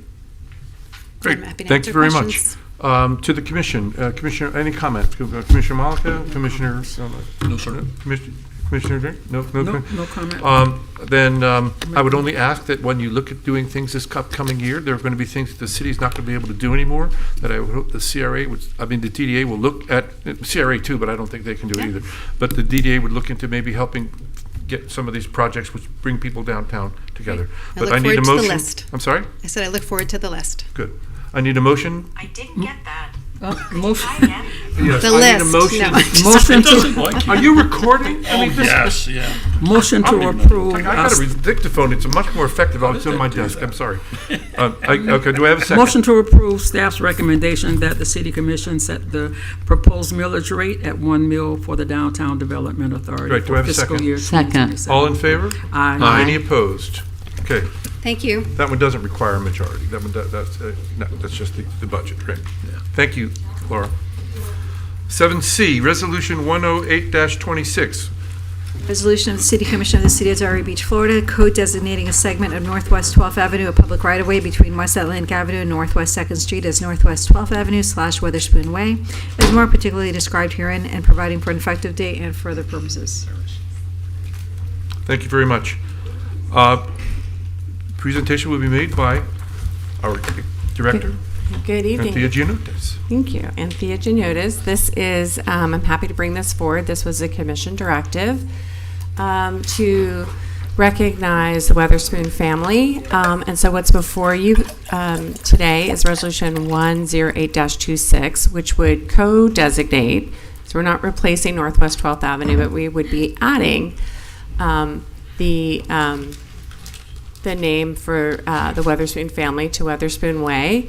I think this achieves the recognition that the commission desires, but you know, everybody's driver's license doesn't have their real ID can stay intact. So it would change the entire length of Northwest 12th Avenue. It is a city right-of-way. It was originally platted in 1925, and there are approximately 30 properties that face this this street.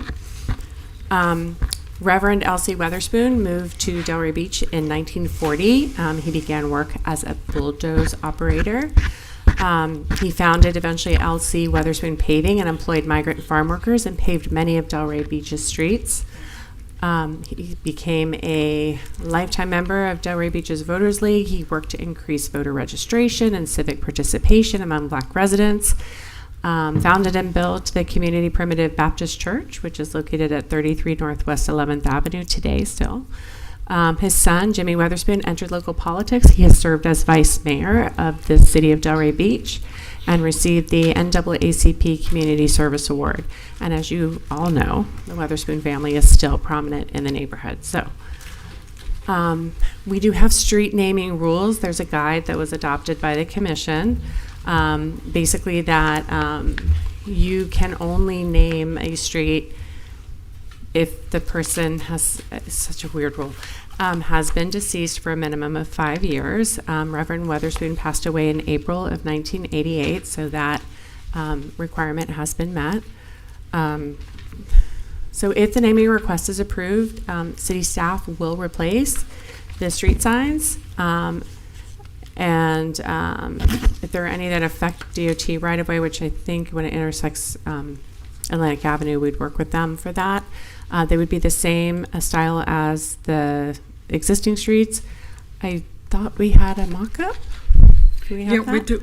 Yeah. I wanted to So say I do want to thank Public Works. We got artwork. Hold on.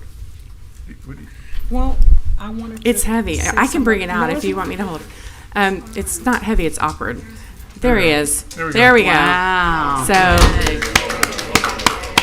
thank you to Public Works' streets team, Missy Barletto's department, Mike Crawley had his team mock one up. Okay, so you can judging all by the see. applause, I think we have consensus. So Yes. can I get a motion to approve? So moved. Could I ask one question? Sure. Just I'm sorry. curiosity. Angela. How does this work? Like on Google, we're not the only thing I worry about is if people call the police, they're still using that same main road. There's no issues. There's no issues with Google directions. I think it's similar to how we have Martin Luther King Got it. recognized as well. Right. Elks Way, same. Yeah, so. Okay. Just because it's Such a those great- are But the official name pre-established. is though. still going to be.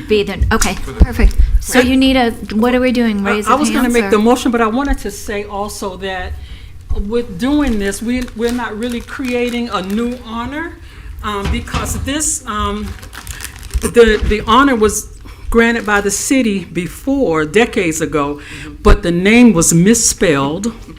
And correcting the spelling would have required a lot of burdens on residents on that Witherspoon Lane. So this was like a compromise, a practical option to compromise to preserve this. And so we have the what are we calling it? Designation. Co-designation. So I'd like to make a motion to pass resolution number 10826, establishing a dual name for a portion of Northwest 12th Avenue to Weatherspoon Lane. Wait. Wait. Do I have a second? Second. Wait. All in favor? Aye. Any opposed? Jimmy Witherspoon will be happy. Yes. The rest of them will be happy. And anybody want to know any more about it? We're going to plan a unveiling. Well, as soon as the family can let me know when they're out of town, relatives will attend. So we'll let you know Let you know about when it. you're out of town, and we'll call it that day. Okay, Yes. good. So Party okay. on 12th Street. It's going to be like a ribbon cutting, or we're calling it an unveiling. So we'll let you know about that if you want to attend. Thank you. Thank you very much, and well done, Weatherspoon family. 7D, Economic Development Positioning and Targeting Plan Update. Jeff Horace and our Economic Development person. Mayor, Commissioners, Mr. I'm Crowder? actually Photograph. I'm sorry? We actually have some family members here. Can we do a picture? Absolutely. Just an angel. Oh, this is not. Come on, I'm sorry. Oh no, we'll fill up the whole chamber. Well, that's fine. It's nice to still. It's cool. I did it a few What a years great ago. honor. Remember when I got Elks Way, we had to go through the whole process. It's a dual naming, but if you post office, actually, if you write something at Elks Way, they get it to the right place. Yeah. It's just cool. Hit your mom. You want us to stand? Okay, we can do that. Hey, buddy. Catch up.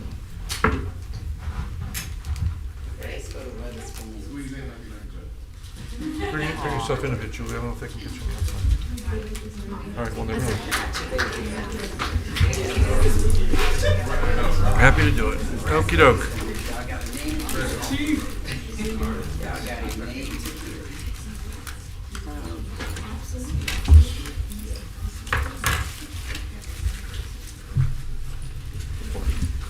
Thank you very much. Okay, 7D, Mr. Orris. Mayor, Commissioners, I'm just going to turn it over to our consultant, Kevin Crowder of Business Flair, and he's got an update for you. Very good. Mr. Crowder, good to see you. You turned it off. It should be red. Okay, A there we little go. red dot, then you know you're live.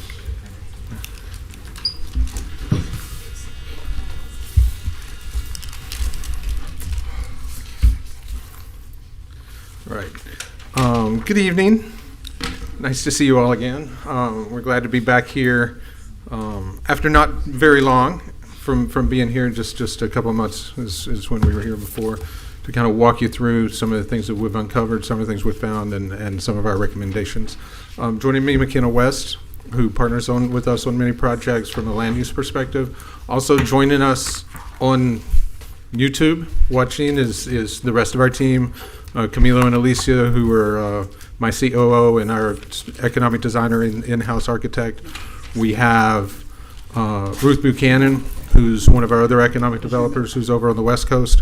They may have already left. We also have our engineering partner and someone there who, if they're still watching, may be watching from the building that also houses our new Delray Beach satellite office, which we opened about two weeks ago. Oh, so that's great.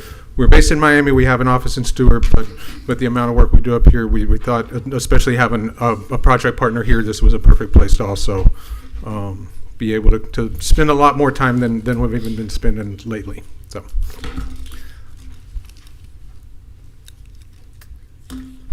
I'm going to try and be brief and succinct with my presentation and get to any comments or questions or observations that you have.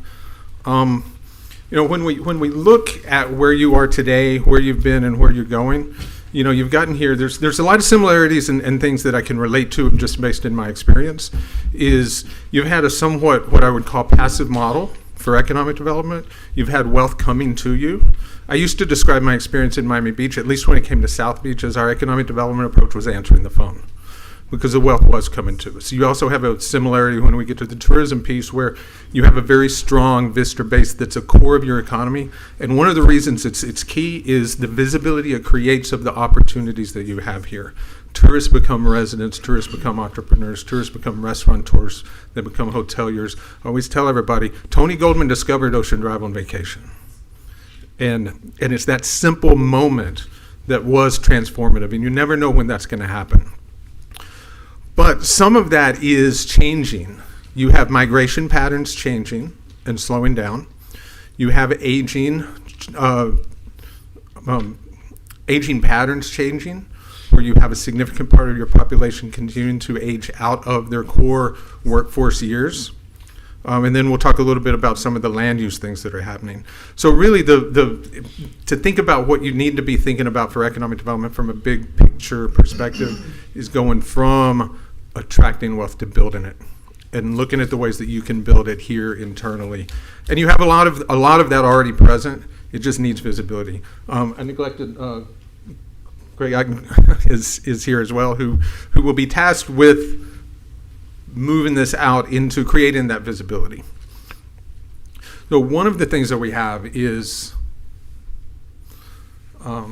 just very briefly on the migration. We've gone from 2020, where the value of migration coming to Palm Beach County was over $7 billion, and it's half of that now in what's coming. There's a lot of opinion out there that the bulk of people who have migrated in large amounts have done so. There's still migration that will happen, and there's still migration patterns that will happen. But I think the other thing that's, when I look at that, is the in and out ratio was $2.50 in for every dollar that was migrating out. And now that's down to about $1.60 from 2.5. So it's not just the volume that's come down, is the ratio of in versus out has also lessened.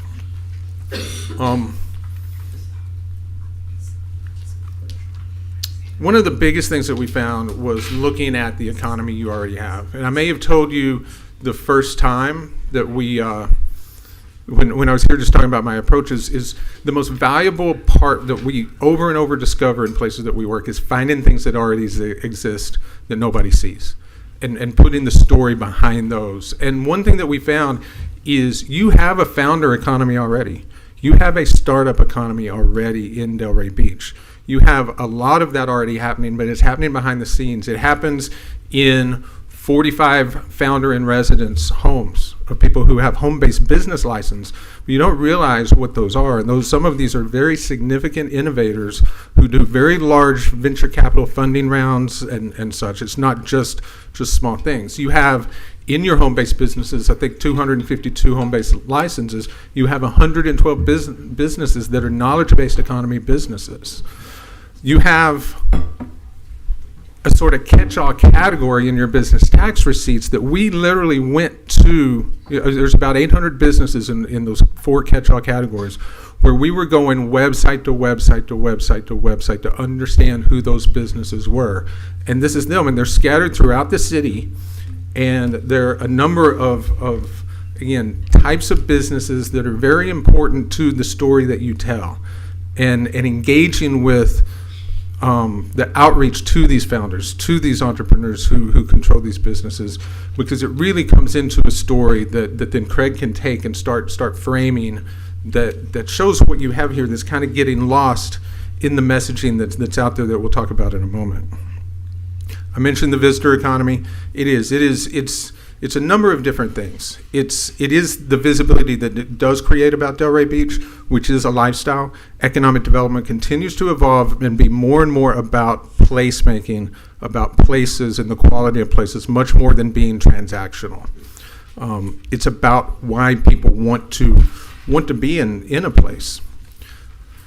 The other thing that visitor economies have as an advantage is you're very good at creating at the quality of the place.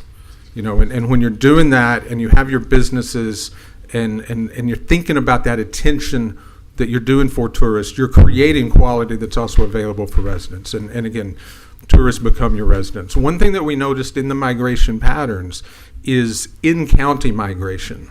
And I think this is as we start thinking about what is the lane that you own that you can take forward. Within Palm Beach County, your primary migration market to Delray Beach is from Boca Raton. And a lot of the conversations we've had, our own feelings is that lifestyle is a big driver of that. Atlantic Avenue is a big driver of that. The opportunities, the historic character of the community, everything that you know that you have, the reason that you get named high on lists are the reason that people want to be here. People that want that downtown experience, they want to be here because they don't get it in Boca. And they're not going to get it for a long time in Boca. And so that becomes a key element of your visitor economy. It also becomes a challenge on visibility that we'll talk about in a moment. But it is your main discovery mechanism that you can then expand your storylines going forward. So this is one of those pieces, is you have a lot of visibility in tourism, a lot of professional services. You have a lot of what I would call high-touch, boutique, concierge-type firms. That is another lane that you own. That is not what we find when we look at Boca, or when we look at things that are most important for economic development. At the end of the day, are not the data; it's the stories. It's the stories that are the reasons that people want to be in a place. And people are going to decide that they want to be in a place for a lot of different reasons, but a lot of it has to do with belonging and finding that place that they feel like they belong for whatever it is that they're looking to do. Sometimes that might be schools, it might be kids, it might be recreation, it can be innovation and opening a business or running a hotel or whatever it is. But it's being in a place to do something. To be in Delray Beach to do that, they have to have a place to do it. And it's led us to primarily a lot of conversations about Congress and the need for economic development, for some intervention on Congress that has to do with the use of the land. It's not limited to Congress. We have some of this issue in downtown. When we look at land, and we'll talk about sort of the three primary areas, we talk about West Atlantic as well. You do have a lot of properties available. They don't necessarily match up to prospects.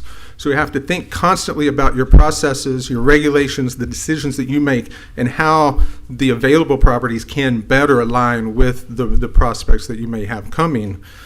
But, the other thing is economic development's always changing. And so in 2008, over there on Congress, you had an office park with a parking lot full of cars. By 2017, 9 years later, this is not COVID. This is not 2009 housing crash. This is just 9 years of economic evolution that happens as business evolves. You have an office park that has no cars in the parking lot. You have an obsolete or becoming obsolete model, and that constantly happens. It's why you see cities go in and out of either improving or declining. When that happens, when you have that sort of happening with business and real estate, where it happens is the repositioning of the land starts looking for a path of least resistance. And that path of least resistance comes in a couple of primary places. And one is market feasibility, financial feasibility, and one is regulatory. It's regulatory efficiency. The path of least resistance is also not based necessarily on the best or the highest return on investment. It's based on the best assessment of a risk commensurate with the return. And so that becomes important. And so that's where the regulatory structure ends up leading to this situation, where what you have on the left are office buildings that, I'll use the example of a 30,000 square foot tenant that has, say, 100 employees. I don't know if that math works out, but just as an example. When that tenant goes out of business and you have what's on the left, you have an economic development problem. You have space, you have jobs that have gone away, you have space that's dark, and space that needs to get leased up. But what you have on the right is no space to lease up anymore for the evolution of industry and of business to find what it's looking for. That really kind of hit us when we put the drone in the air over on Congress and really told us that the ground truth was even more important than what we were seeing in the data when we were just going through the data. And so this and I'm sure you've already seen in reviewing the presentation that was provided, that this is a recurring theme and the importance of this theme for us. Because, and especially understanding that conversations in the past about Congress and mixed use is not what you're getting with these projects. You're not getting mixed-use projects with these. You're getting vertical suburbs with these projects.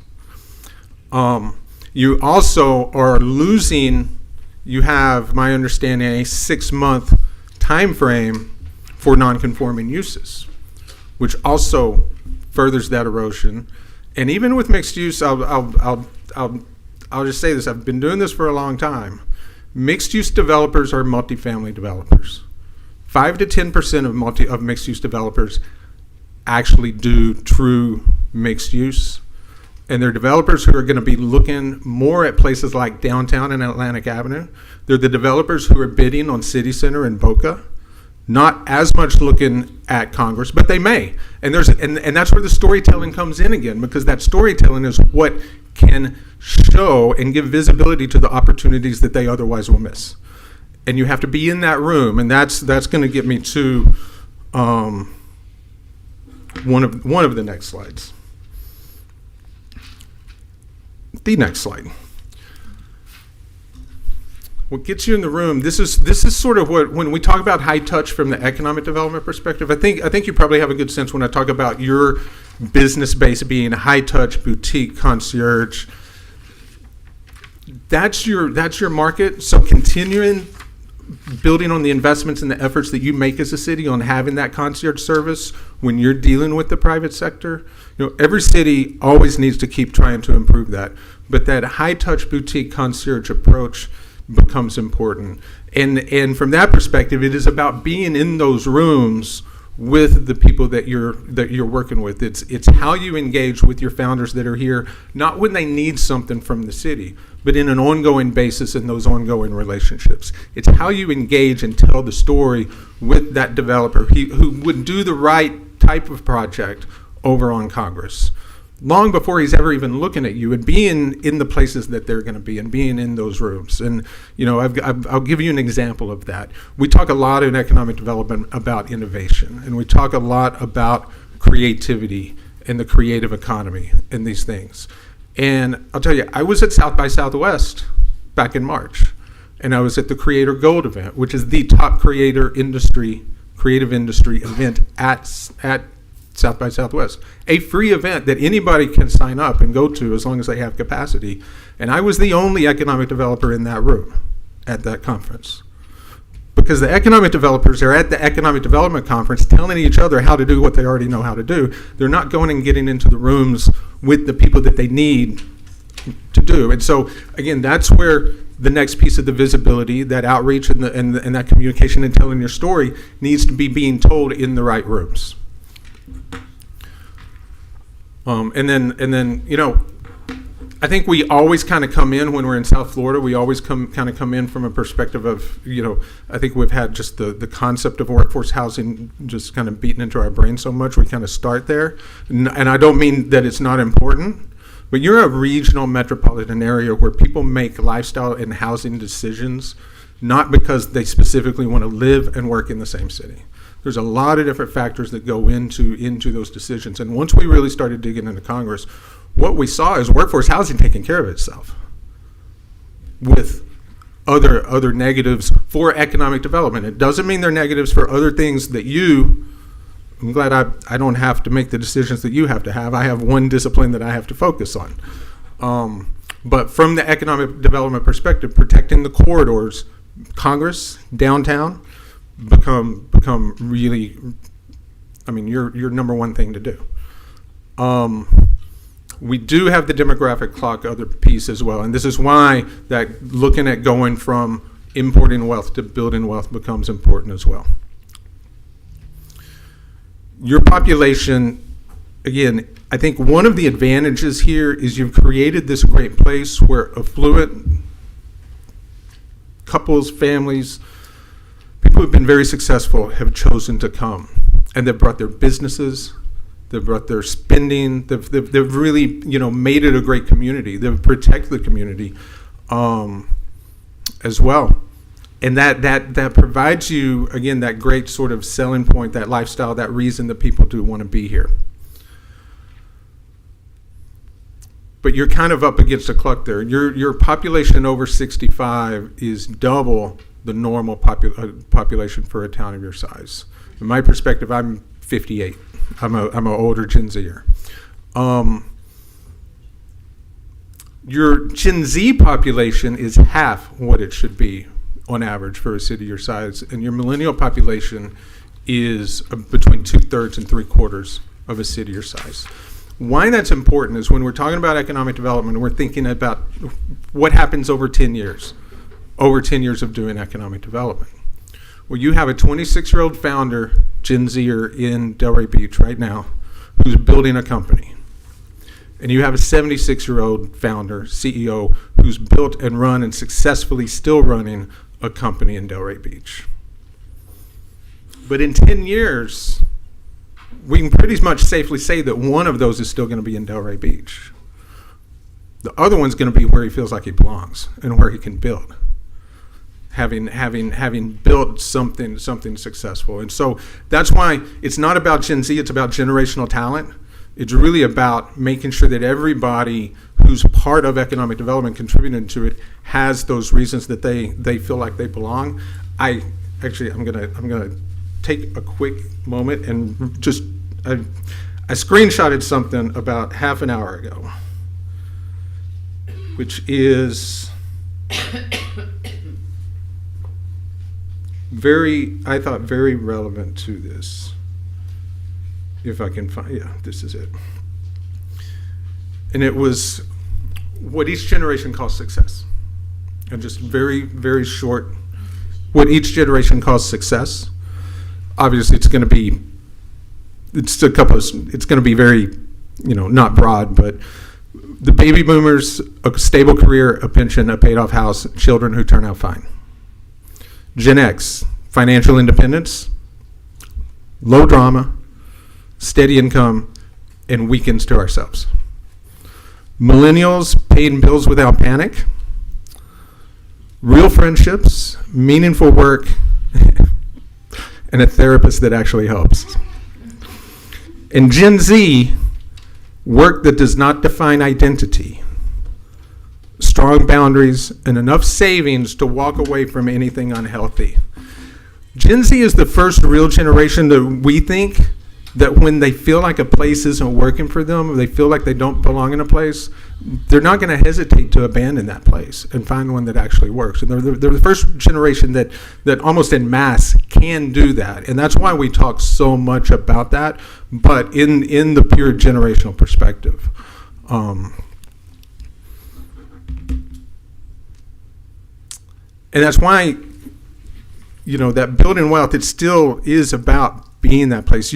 Just based on your demographics, you're not going to be able to grow your next generation of talent, not in the near term, not in those 10 years that we're talking about.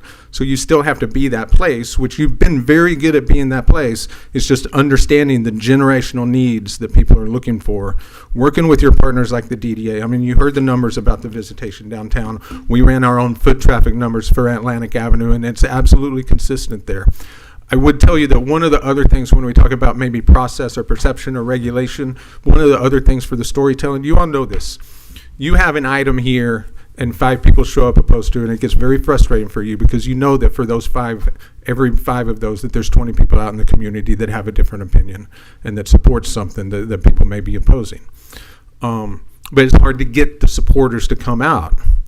You have sort of the same thing when it comes to processes and regulations and stuff. It just takes one story to cause you real problems with your reputation. And then you need to think about how you tell those stories. And coming from a city that was very strong in preservation, very strong in land use regulations, you have a great historic district, you have great neighborhoods, and they're very well protected, and they need to continue to be protected. Sometimes a city can get a reputation for red tape that's really about that protection, but when it turns into a reputation about red tape and it's for this area over here, people out there thinking about Delray Beach that hear that reputation may only be interested in Congress, but they're not considering Congress because of something that's really unrelated. That again gets us back to the storytelling and making sure that those stories are being told in the right way and in the right rooms. So one of the things that we had in our scope was to give you our ideas on if you're going to target, how are you going to target, and to give you 3 tiers for that targeting. The primary tier is building off of what we've already found here. Again, those high-touch, founder-led professional services, the boutique consulting, things that are remote first, where you can really capitalize on your lifestyle, and then even your hospitality and experiential concepts, because the experiential concepts especially are the things that very quickly evolve as that industry, the visitor economy and all of those pieces evolve. They move very quickly, and it keeps you visible to people that want to experience that and be part of it. Our second tier, wealth management, family offices, again, things you already have here, but things that people may not realize the scale of what you have here, because again, they may be looking more regionally. Fintech and digital health, creator economy infrastructure. This is one of the places that we think that there's a good crossover generationally. You may have healthcare related issues that need innovation that can be solved, that may be aging related, that can be addressed and solved by very creative Gen Z or younger innovators who are looking for at digital health and those industries. And so it starts, you start seeing some of those opportunities for that sort of crossover. The creator economy infrastructure, this is going to be a $500 billion industry next year. This is not a kid with a ring light in their parents' basement anymore. This is what Fortune 500 companies, everybody is hiring companies like McKinsey to figure out how they can all of a sudden get into this industry in a meaningful way. I can't name a single city that is doing anything about this, that has entered this world. I mean, it is completely vacant space in economic development right now in any meaningful way. And a lot of that has to do with really good, really cool places that have a cool factor that you can build on, which you have. And then our tier 3, and these are not exclusive. I mean, opportunities that come along, you're going to address them and respond to them. On tier 3 are the opportunistic ones. Emerging and adjacent activity near to some of those primary tiers. Technology at this point, economic development there's been a piece about it. We need to attract tech. That's been 20 years we've been hearing that. Technology is everything now. Technology cross-cuts every single industry and is in there. So again, some of that adjacent activity and the niches in technology that serve what you already have here are really good opportunities. And then again, AI-enabled micro firms. I mean, I can't remember if it was Elon or Jeff Bezos or one of them, predicting that we very shortly will start seeing one-person billion-dollar valued companies because of what AI is doing. Again, this very much becomes something about just being able. Where do I want to do this from?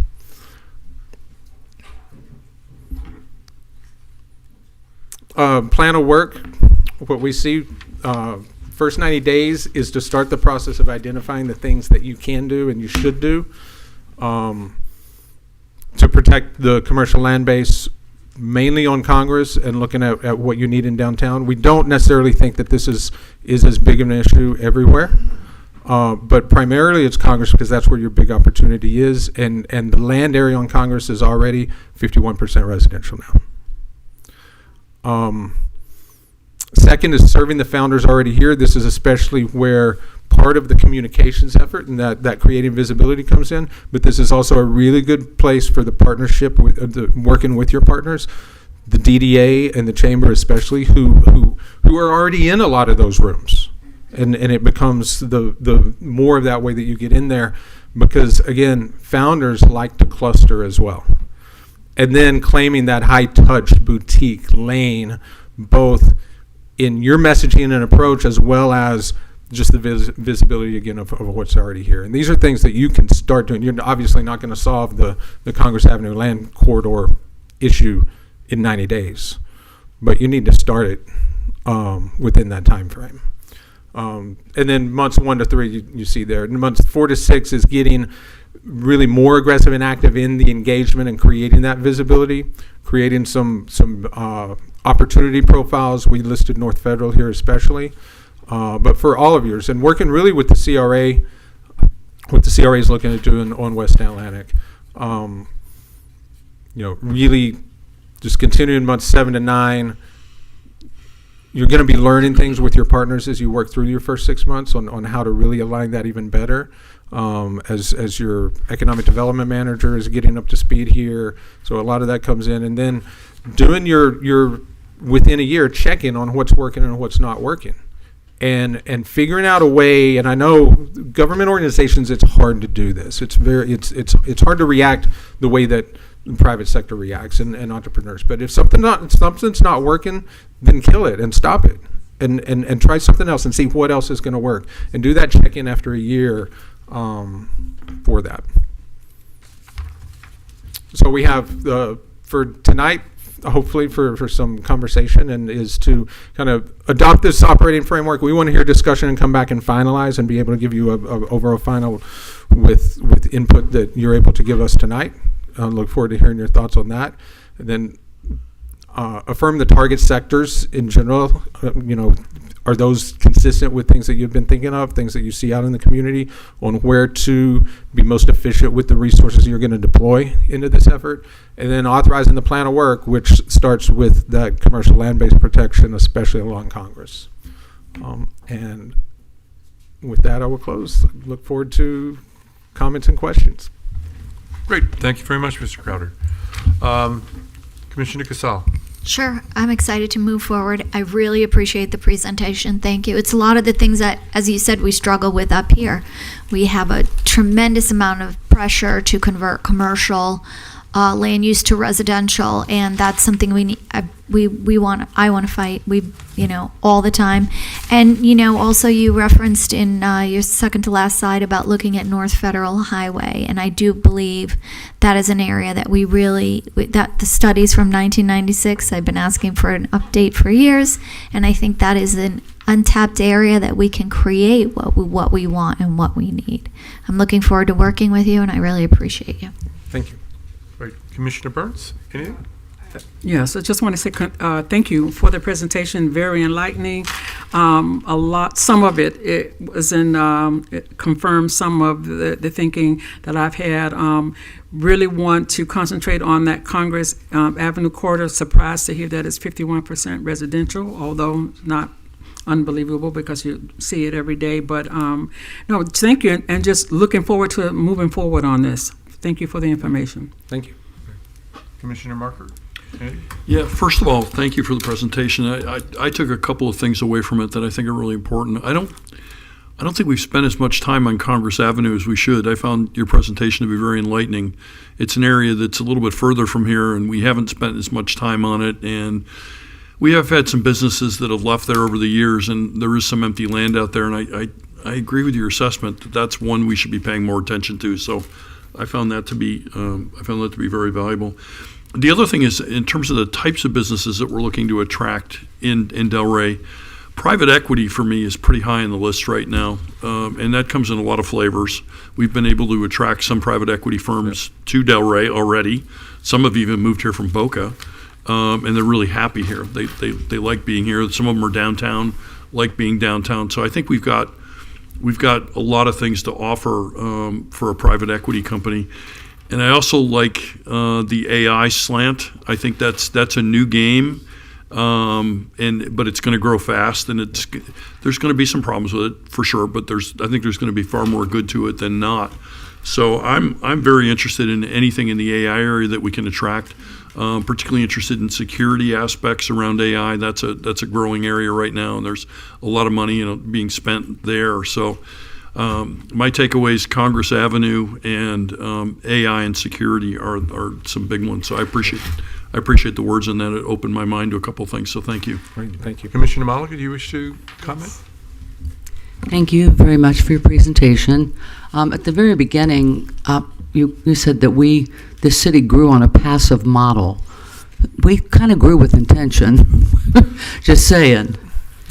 However, one of the things that you point out, and I think it's very important, is we need to change some of our zoning because all of our businesses are going away and being turned into townhomes. So we need to put place or guardrails for that, or we'll have no offices. We'll have no, what do you call them, touch services? High touch. High touch. We'll lose our high touch. So I'm absolutely agreement with that, and thank you. Thank you. Mayor, if I may, I think, did you mean by passive that we weren't out cultivating, people were just naturally coming here? We didn't have to do the work, they just showed up. Right, by passive, it's more, it's almost the type of economic development we want to see. And we do, it's what you were doing, it's not that you weren't doing anything, but you were doing the right things that set the table for the market to just come in. Even with the CRA at the times that the market wasn't working, you were getting the right things in place where you weren't chasing smokestacks. Right. Is more what that means. And then it became, once it started evolving and started working, that's when it really became, at least for the core and what everybody knows as Delray, it really became more of that responding to the interest, not having to go try and find it. That's more what it is. Right, we're late to the table. Thank you. First of all, great presentation, learned a lot. I was surprised that Gen Z is only half of what it should be in Delray. What is Gen Z looking for? What are we not providing to Gen Z that they're not going to get? You're Gen Z. I mean, I'm baby boomer. I'm 72, so 71, so I'm 72, actually. Yeah, 72. So I got the comfort home and all that other kind of stuff, so yeah. So we could be here for a long time. No, but that's on just this curious. question, I mean, what are we not providing that you say that you would look at? I mean, because we have an exciting downtown. We have a beach. We have so many vibrant things going on. I mean, I do appreciate your comment, because I have seen it myself, that they are the first generation who just say, I don't like my quality of life, and they go off and they move. That's not what we did. We just trudged through and built, what we had to build. So what are we not providing? So I think there's a couple of different elements to this, and there's one that I won't get into that we can talk about, which is actually how you build for Gen Z and what they're looking for in the physical spaces. Right. And there's plenty to talk about there.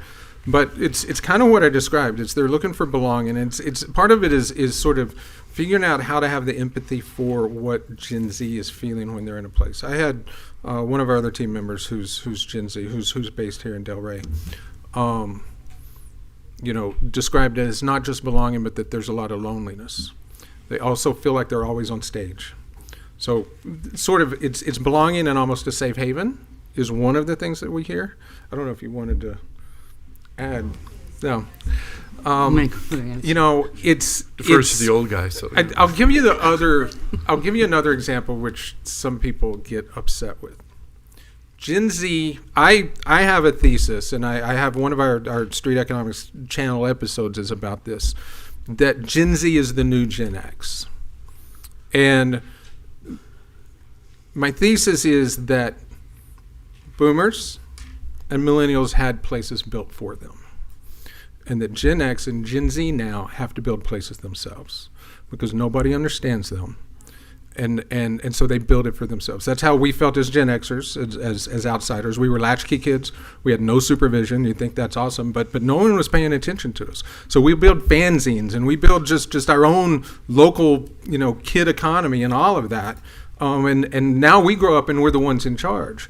But then the millennials came along, and we're building craft breweries for them, and we're building, pitch nights and co-working spaces. And every city, and I'm sure this one, because every city I worked for was chasing millennials. And how do we get the millennials? How do we get the millennials? Gen Z is not finding, what Gen Z is finding is that they are called lazy, that they are always on their phones. And so there's this misunderstanding of them that's walling them off the same way that my generation did, and especially some subcomponents in which I'm one, in the Gen X. That's what we're seeing happening in Gen Z. It's just they're just building for themselves in a different way, and that's now the difference is very few of. I can tell you, I grew up in the Texas Panhandle. And I've got my 40th high school reunion in October, 200-person class. And there will be 5 of us that live more than 10 miles away from that city. Gen X didn't leave when the place wasn't working and they built for themselves. Gen Z can do that.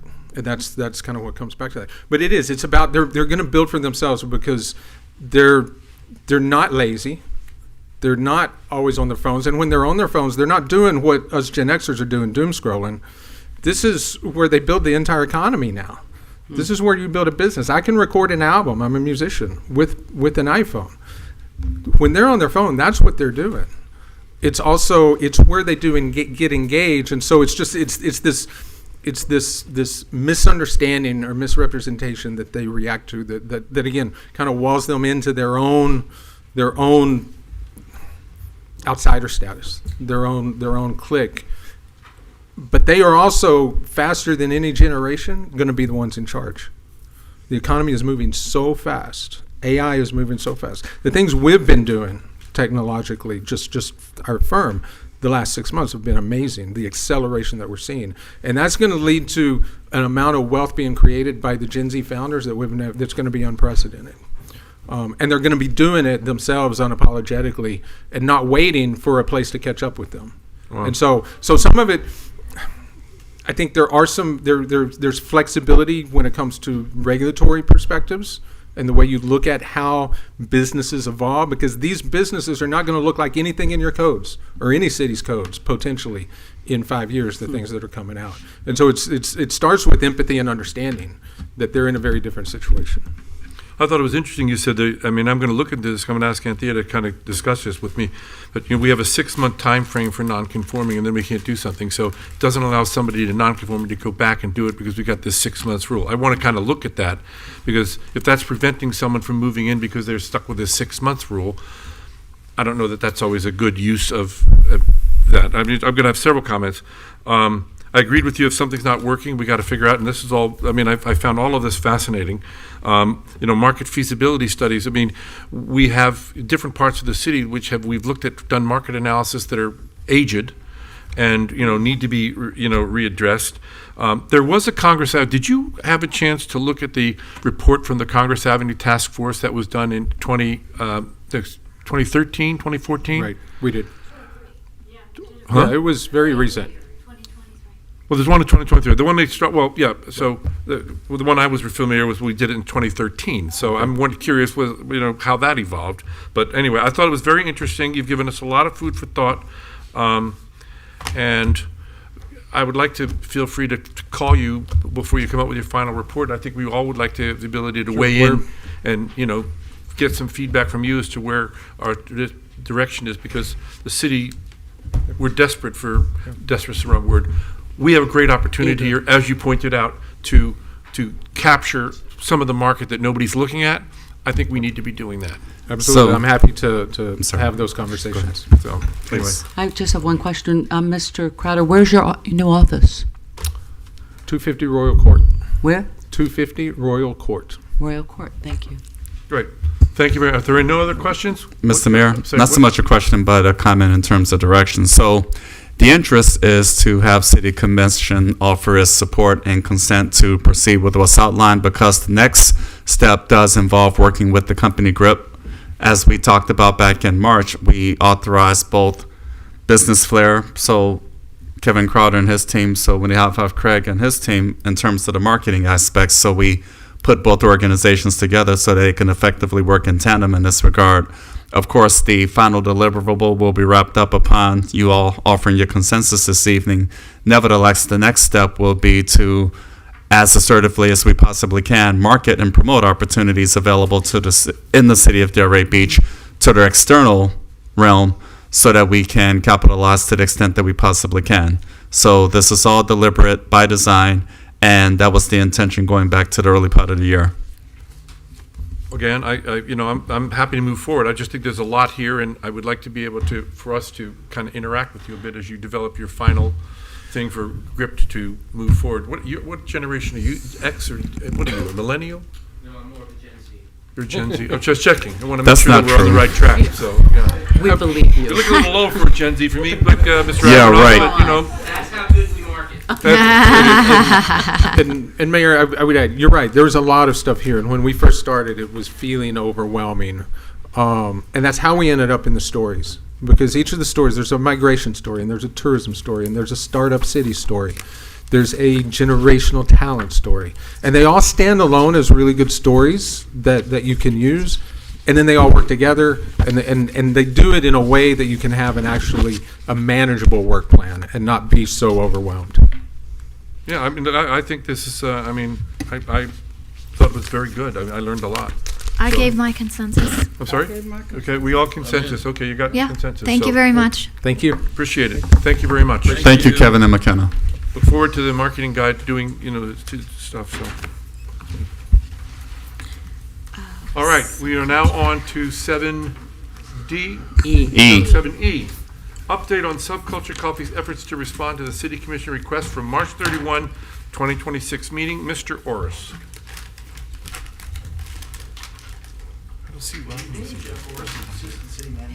Speaking I would normally have a presentation to show you, but I think I can best put it as in, you essentially outlined 4 things you'd like to see subculture work on. That included,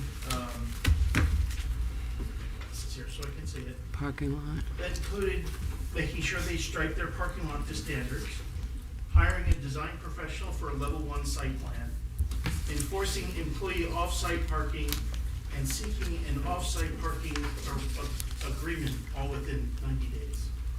We are past that 90 days, and we have had very little movement on this. They had submitted through the city attorney's office an agreement they had for their employees to park off-site, although we did not receive any of those that were signed by any of their employees, nor do I know how it would be enforceable. They submitted to us a letter they sent to Mr. Richwagon, inquiring about utilizing some parking on his site. Again, I have no response to that. I don't know what happened there. They did make an effort to submit an updated life safety plan. Unfortunately, the application that they updated had already expired. They were sent a letter that told them this and that they would have to reapply and bring their information up. The most recent thing that happened is they did, over this past weekend, submit an updated permitting for the parking lot. Although it's not a full permit, it's not something that we can review at this time, and they did not pay the appropriate application fee as of yet. That's really where we are as far as we know. That's really all we've seen. That's all we've been made aware of. So at this time, really, the question is, what would the commission like to do next? May I ask a question there? How far past the 90 days are we today? I believe we're somewhere about 120. Yeah. Well, it was the end of March, so. Yeah, I just didn't. It was I end of mean, March, so 90 days would have been June 30th. So this is now 21 days into the month of July, so about 21 days after the 90-day mark. Okay, well, what are our options? Can I ask a question? And so when was something recently received?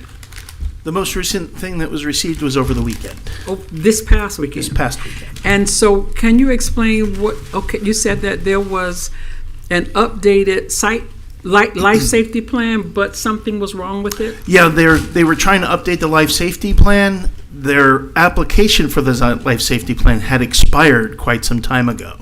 So they were informed they would need to reapply for that and submit. Was that before the 90 days or during the 90 days? I'm trying to remember exactly when that was. That wasn't very long ago. That was probably, I think, about 2 weeks ago. Okay, thank you. 2 weeks ago. All right, thank you. Commissioner Marker, do you have any comment? I think there's some. I'm sorry, but, well, I mean. That's fine. Would you like to address the commission, sir? If you wouldn't mind, yes, my name is David Ware. I worked for Subcultural Journal Logistics.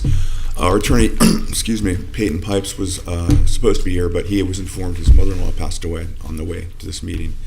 So I was prepared to speak or answer any questions for the commission, but I can go through what Mr. Orris was talking about. Initially, our original contractor had allowed the permitting to time out. I discovered this when I physically went to the city, and the people, everybody there was gracious enough to help me. They were perfect in their efforts. I went back and was able to resubmit them, but because they had timed out, we had to resubmit the entire packet. We had a new contractor At that point, he submitted some documents, but they went to the wrong portal. He was from North County. He doesn't work here. We had trouble getting contractors in the city of Delray because, quote, they didn't want any trouble with the city because of what's going on and all the traction this whole issue's gotten. We're currently in the process. We submitted the permit as quickly as possible after this. It's pending tax number and I believe insurance update information, but it's on hold. I got that today from building. Regarding, I'll answer in reverse order. Regarding the employee contracts, we weren't aware we needed to provide signed contracts of the employees. This is an ongoing policy. If the commission, whomever legal would like to have this actual physical signed contracts from the current employees, that's perfectly reasonable. We can provide those. But it is a business where young people work. There is turnover, so there'll be constant, I would imagine, updating of those contracts or new signed contracts provided to a particular person, whoever you deem you would like them to go to. Regarding Mr. Richwagon, over the course of time, we've attempted to reach out with several remedies. Some were to possibly rent spaces off, after hours from him. Our attorney Peyton sent the registered letter to him. We didn't receive any response from him. I know Mr. Richwagon from just over the years growing up in the area, personally, vaguely from around, and attempted to contact him myself to see some resolution. We're not quite sure what went wrong with Mr. Richwagon and subculture in general.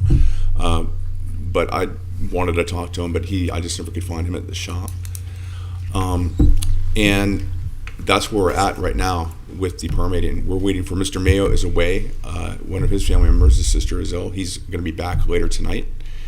And as soon as that happens, we'll get everything updated in the permitting and move through it as quickly as possible as the city system allows us to. And then me too. Yep. So Yes, ma'am. I have been trying to stay updated with this since the commission allowed the 90 days, and I've been checking with the city attorney, and I have been told time and time again, nothing. Right. We received nothing. I mean, every time I checked periodically, we've received nothing. And I didn't check last week because the 90 days were passed, and so I don't understand. Is there an explanation as to why for 3 months nothing was received? No communication with the city attorney for different problems that you were encountering or they were encountering, like no kind of update whatsoever. Well, there were a couple of issues. Our attorney, again, I'm not the attorney. Right, but I know you're speaking on his behalf. I know. Mr. Pipes has been in touch with Ms. Gallen over the course of time, and they've had, to me, some productive discussions. There was some clarification Mr. Mayo would like and some clarification the city would like from Mr. Mayo that was discussed.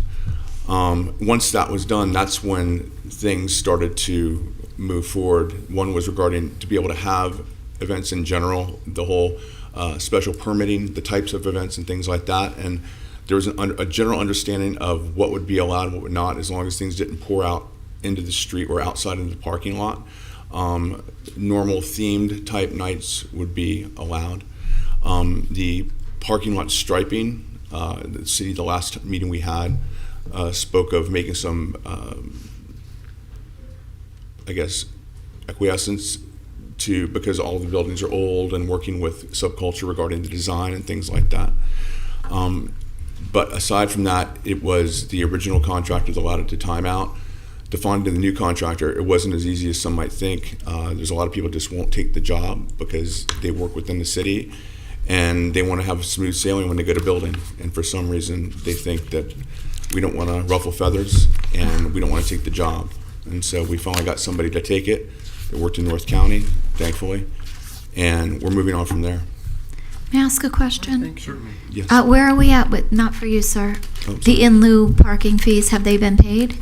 They have not. They were Okay, due, I guys, believe, in we're so far behind. We've given time over and over again, come in front of us, over and over again, and now here we are, our fees haven't been paid, and nothing at all has happened, and we're well past the 90 days. And the 90 days didn't just start.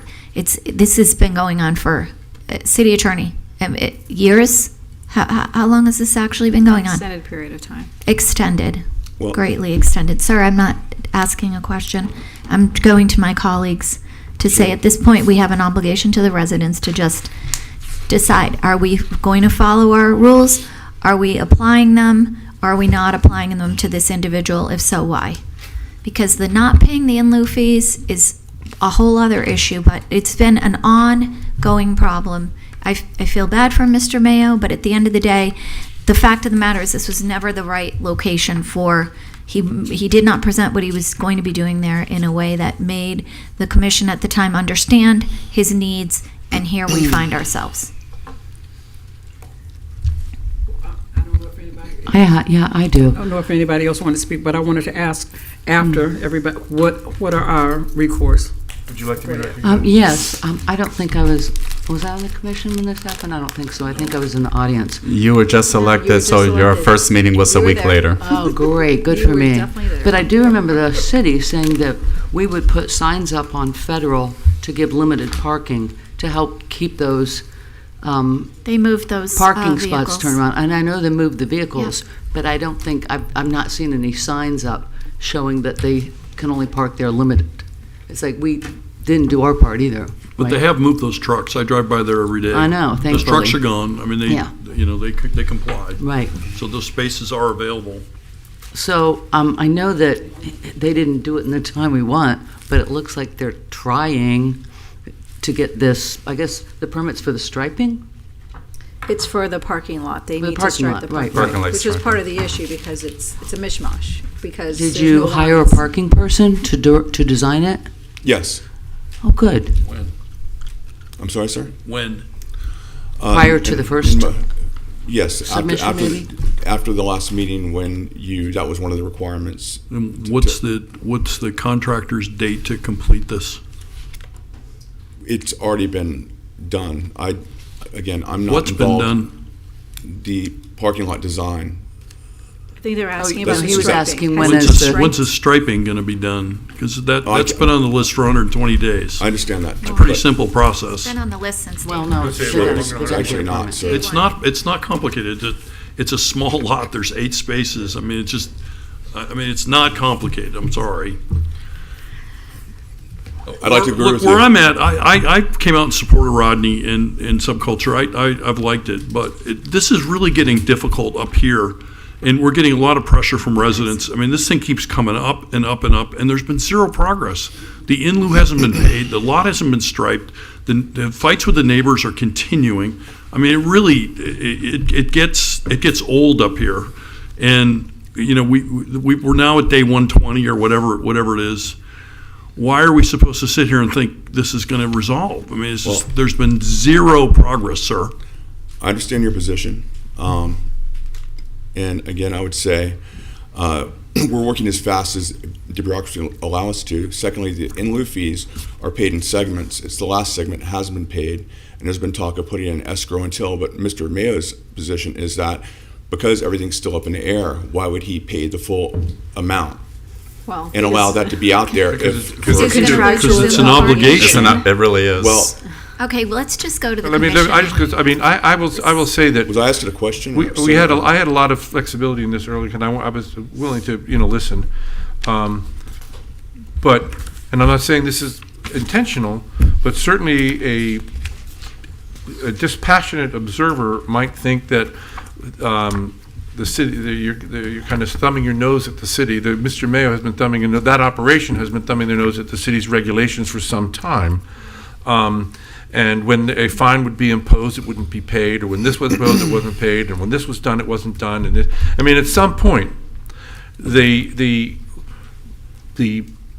authorization to conduct business there based on representations that were made, which have not been fulfilled for whatever reason, suggests that we have to take some action. It's just it's reached a point where others are looking at others in business are saying, well, why you're making me do this and you're not making? I mean, we have to be very equal in our application. As much as I like My wife goes to Subculture Understood. all the time, and, you know, and I like his other restaurants, but the point is, this location is not working out the way he wanted it to work out, because for whatever reason, again, we can argue whether there should be events there or not. I mean, I think it's a little small to have events when you talk about not spilling over into the street. No, you can't really take up your parking lot either. That's not what I was talking about, No, sir, I'm just saying, events. but he's been having events there which really use this whole parking lot. Not for So- over a year, sir. I'm sorry? He hasn't had an event for over a year, sir. That's not I live in the neighborhood. I'm not going to argue with you. I'll take Okay. pictures next time. But by his own things, he had one in April. He advertised it. So I just think I would like to know what our options are. As a commission, what are our options? Well, certainly you can take up the option that was before you in March, which was some sort of revocation of the in lieu of parking. That resolution was before you. It got halted while you gave them some time to do that. That can always come back. And what does that mean, City Attorney? What's the what if we revoke the in lieu parking? What happens? If they're not, if you revoke the in lieu parking because they're in violation of the agreement, they're in breach of the agreement, they're not fulfilling their parking requirements as mandated by the city code, and so they would not be able to operate until such time as they come into compliance and provide 13 spaces. I think we have. And to that's do not that, even going into the extra spaces with the special No, I events. understand. That's the I'm not mandated even looking 13. at the special event spaces. I'm looking at just the regular old requirement for parking that we impose on everybody else. Our code indicates that if you're not in compliance with your parking, you're not allowed to be open. I would really hope this would not be a situation where, we have to go and seek injunctive relief because he continues to not violate. He could also voluntarily, ask to terminate that in lieu parking agreement. He would have to close, and you would make a decision whether or not that last payment is required. You should get a refund. Serious. Well, theoretically. Well, he operated I for was 2 going to years ask. with- because of that. I'm talking about that third payment. You could theoretically have an agreement that would say that you don't have to make that final payment. Technically, that payment's been due since, I believe, May. And our staff has repeatedly attempted to collect those monies. Mr. Pipes did indicate that the money was held in escrow, which I don't even understand, Mayor, because this is a contractual obligation. This is not, a closing where you're going to put money in escrow pending the closing. This is a contractual obligation. The money was due. If I pay for a building permit and decide not to build a building, I don't get my building permit money back. Correct. I mean, you don't hold it in escrow. I mean, it's Right. the permit fee. So Commissioner Burns, do you have a thought, recommendation? I think that we have bent over backwards to give Mr. Mio a chance to come into compliance, and he has not. So are you recommending that we revoke the, Yeah, and if we revoke, then he still has an opportunity to do the 13. If He would have to somehow come up with 13 spaces. There's only 8 on site. well, he will appeal, right? I mean, is there an appeal process that he can? Candidly, I would not have you do that today. I would prepare a resolution for you outlining what the findings you're going to make are so that it's memorialized, it's proper. We can do that in August. And then in the interim, if he voluntarily wanted to not operate, he could, I would bring that back to you as a settlement. But otherwise, what I would bring back to the commission is it's essentially a revocation of his parking approvals because he's in violation of the contract. Right. And until such time as he can provide proof evidence to the city that he has either 13 on-site spaces or an agreement for those additional 5, he would not be able to operate, and that would turn into either a code matter or we would seek injunctive relief in court.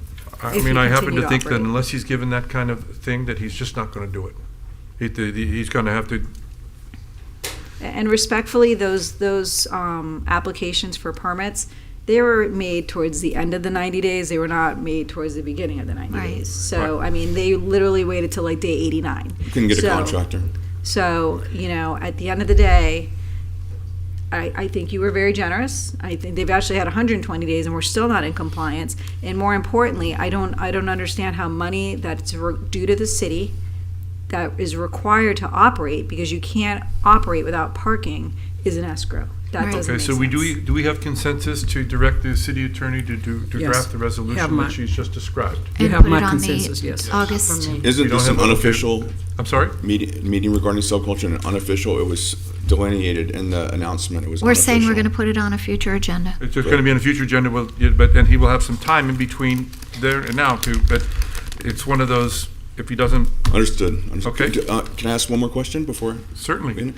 For Mr. Mayo, he was curious, he'll ask it again, it's been asked before. If he does decide to close shop at the building because he owns it outright, is he able to lease it to a 50-seat restaurant? Mayor, can I respond to that? Because please we've do. responded to this. If Mr. Mayor wants to get that information, we cannot give that information off the cuff. He can seek from the city, it's not a ZCU, Anthea, what's the name Well, of he it? can get a zoning, Zoning letter. verification letter. Yeah, zoning verification letter. And- He would and have to apply this for that. has been The- advised. The city would review this. It would site- be. I'm sorry? No, I'm going to want to cut you off. It No, would be sorry. he would have to apply for it, or the potential leasee would have to. Well, whoever's going to, the operation would have to apply for, I mean, typically, the owner of the building signs, that's because, Yes. you know, and he would say this is the intended use and get a letter back from the planning and zoning saying, yes, you can do it if you do this, or no, you can't do it. I mean, And that would be to Mr. Mayor or to, like I said, the leasee, because Can how you would he? just have how would him he- reach out to staff? This is not a, that's a nuance. there's a That's- process. I mean, Do you mind? I mean, It would- zoning Staff verification, is here, I mean, they I've can done help give you 100 that of these. It's direction. just- Okay, thank you. Thank you. Just, someone would make the application to get the zoning verification letter. It can be a prospective lessee, it can be a prospective buyer, it can be the existing. I'll Doesn't pass it matter. on. I appreciate it. Thank That's you. not dependent on ownership, so that would be the rule. So you've got your direction? Yes, sir. Thank you for appearing. I'm Quite sorry all right. for Anything else the for attorney's anybody? loss. No, thank you. Thank you. No, thank you for the help. Thanks. Thank you very much. Take care. Okay. 8A, public hearings.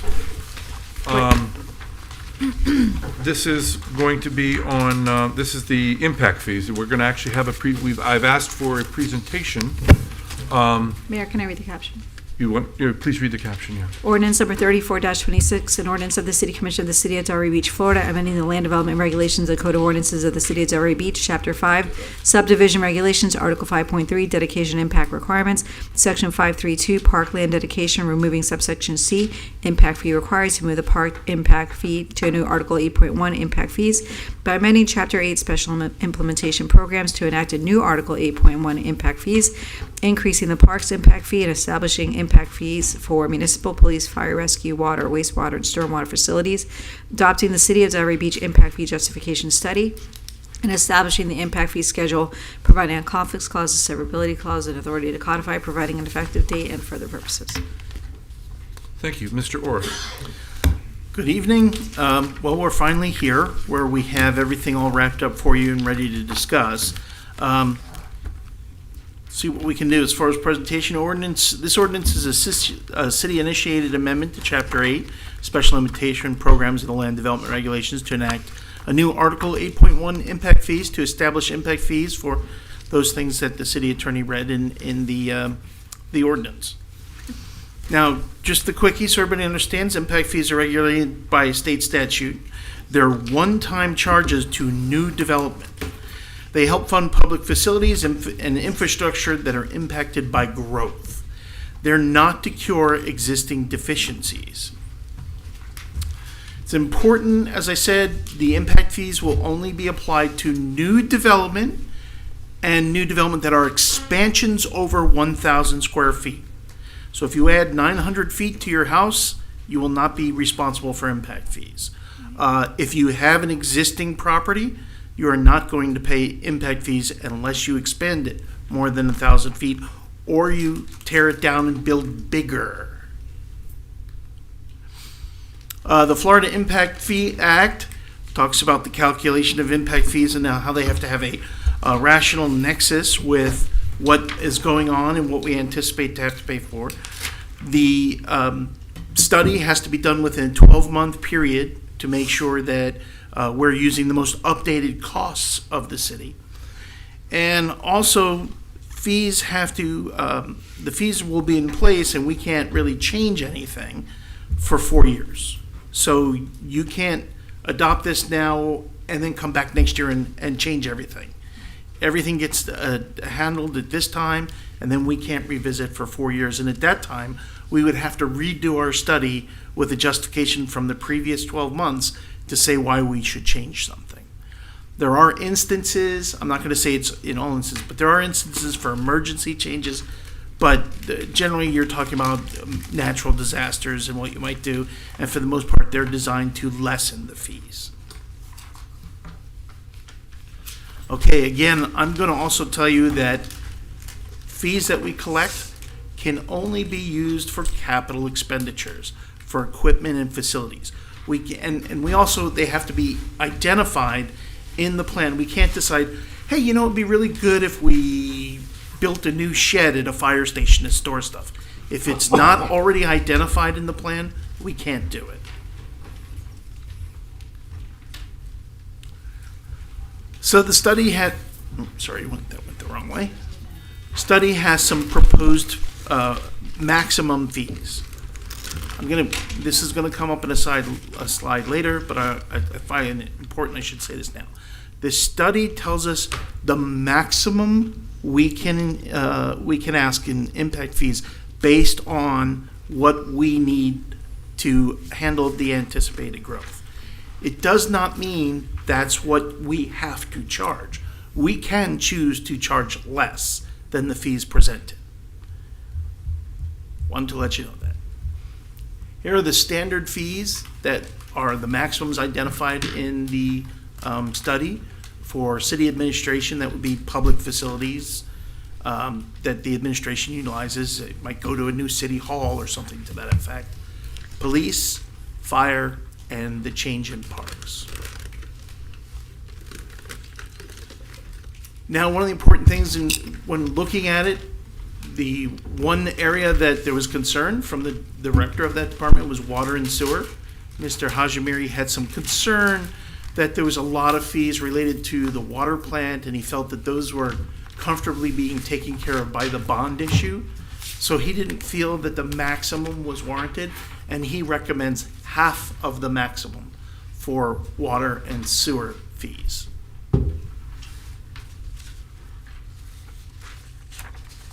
Again, also a fee in there for stormwater management, calculated based on per square foot of impervious lot area. The LDR amendment establishes the new section, adopts a required study, moves the parks fee from Chapter 5, indicates how to calculate, also talks about credits. If you have an existing structure, you will get credit for that square footage. You're not building, if you have a 5,000 square foot commercial building and you tear it down, and you build it 10,000, you're only going to pay impact fees on the additional 5,000. So we did account for that. There's also within the ordinance an annual review, so we're taking a look at what the fees are, where they're going. We can't change them, but we'll look at them. There's also a transparency aspect where there will be a report. The Act requires a fund for each of the fees that we collect, because those fees can only be spent for the area they're collected. We can't collect police impact fees and spend it on fire, and vice versa. You can only spend it, if you have police fees, only on police. So each one of them will have their own fund, and the ordinance outlines once a year, we'll report to the commission how those funds have been collected and what we've spent them on. This would be the overall chart of fees that would be utilized if you adopt as presented. Again, the city can't apply impact fees any greater than the study recommends, but you can choose to adopt fees that are less. If the city wishes to increase impact fees, like I said, can't do it any more than once every 4 years, must do it according to the plan, so generally we're going to do another justification study. And even at that time, we cannot increase fees by more than 50%. Not only can we not increase them by more than 50%, but then fee increases of up to 25% must be implemented in equal increments over 2 years. And if you go to more than 25%, they need to be implemented in increments over 4 years, equal increments. So it doesn't happen all at once.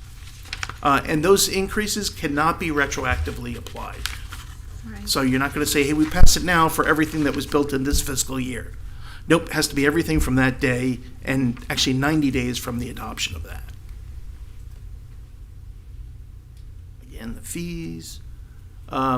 Here's an example of what would happen. It's a 267 square unit building with 309,734 square feet under air, plus, and calculation would be on under air, wouldn't be under open spaces.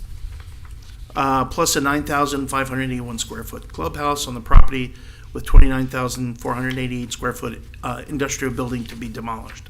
So you can see through this, some of these fees, like the parks are per unit, municipal, police, fire are all square footage related. Water is units based on the number of units, as is wastewater.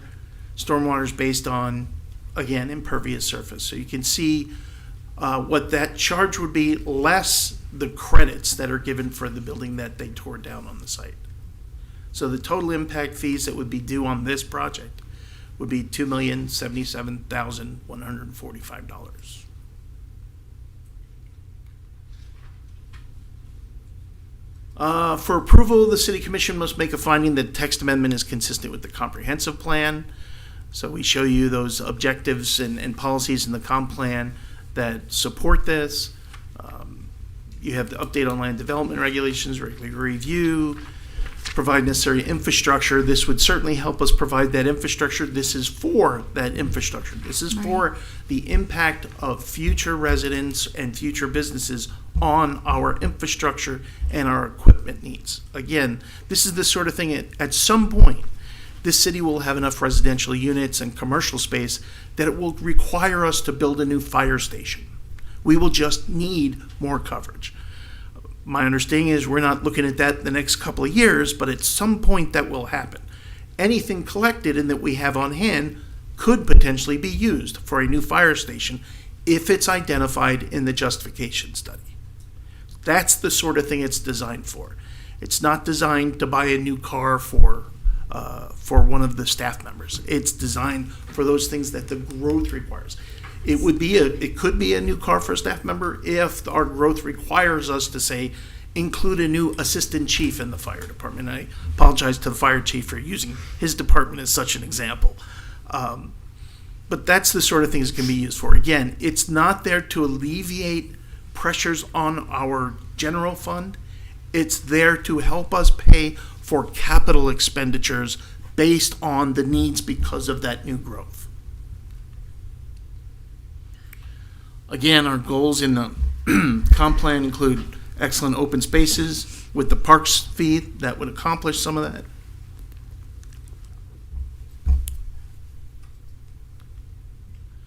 The Planning and Zoning Board found the ordinance in conformance with the comp plan and the LDRs and recommended approval of the ordinance 6.0. However, they also included a recommendation that there be considerations for relief for workforce housing, and they clarified by workforce housing they meant everything that's in affordable category, workforce and down.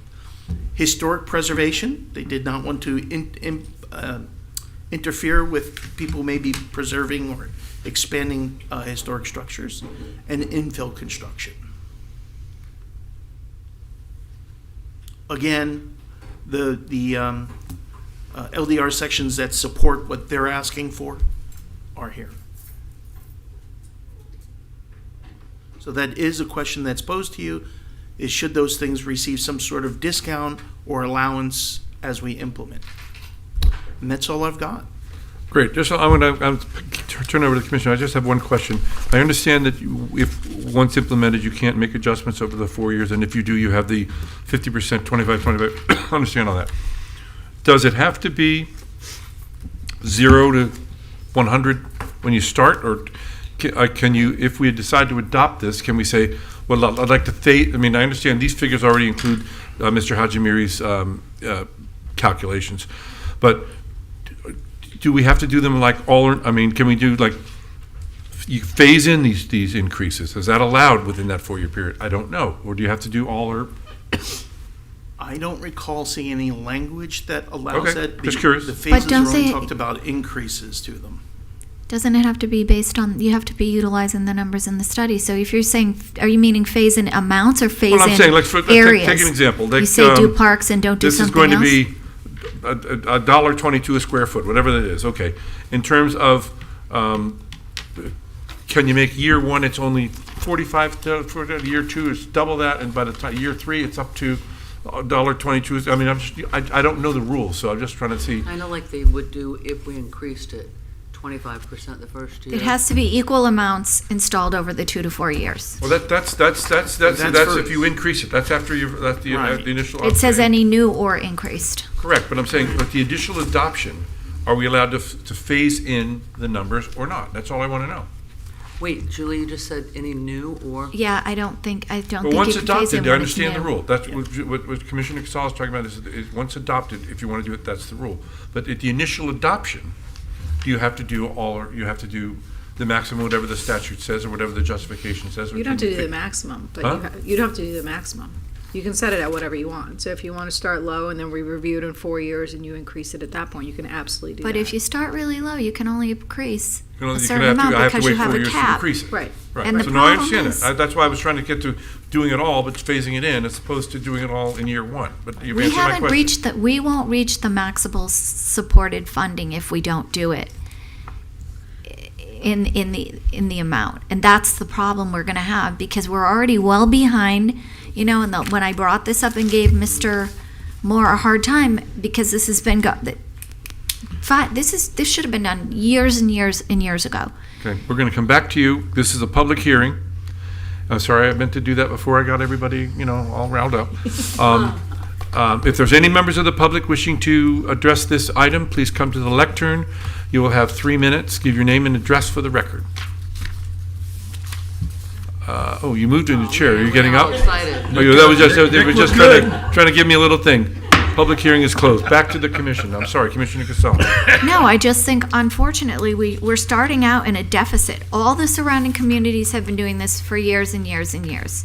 And when you're in a deficit, the cost is your residents are paying for the infrastructure that could have been paid for if we had been doing this for a long time.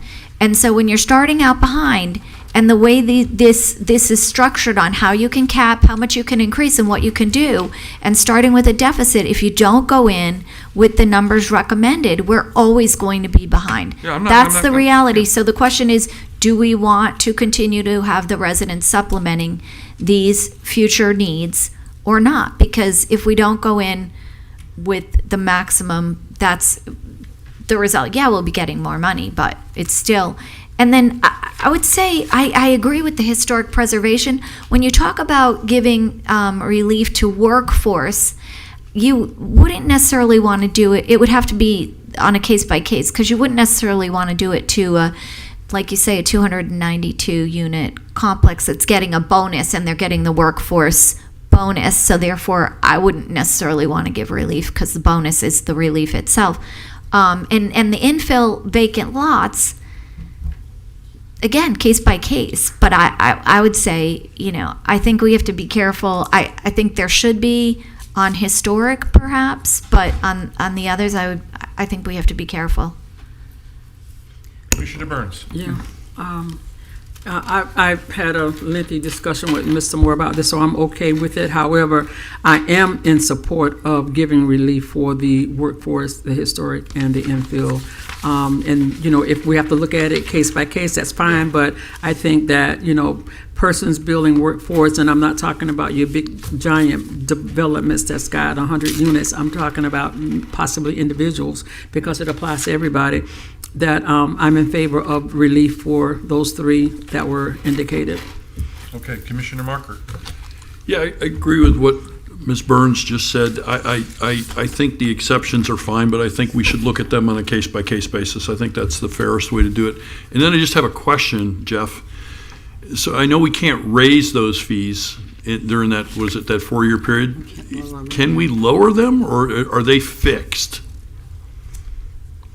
I know that's probably not a question anybody prepared for. Yeah, I didn't prepare for it. I know there's some language in the statute about lowering. I don't recall exactly what I it says. think they're fixed. There's some City emergency attorney, are stuff they that's allowed fixed? to lower it when there's certain Yeah. things, but I don't know if one, I read it pretty carefully.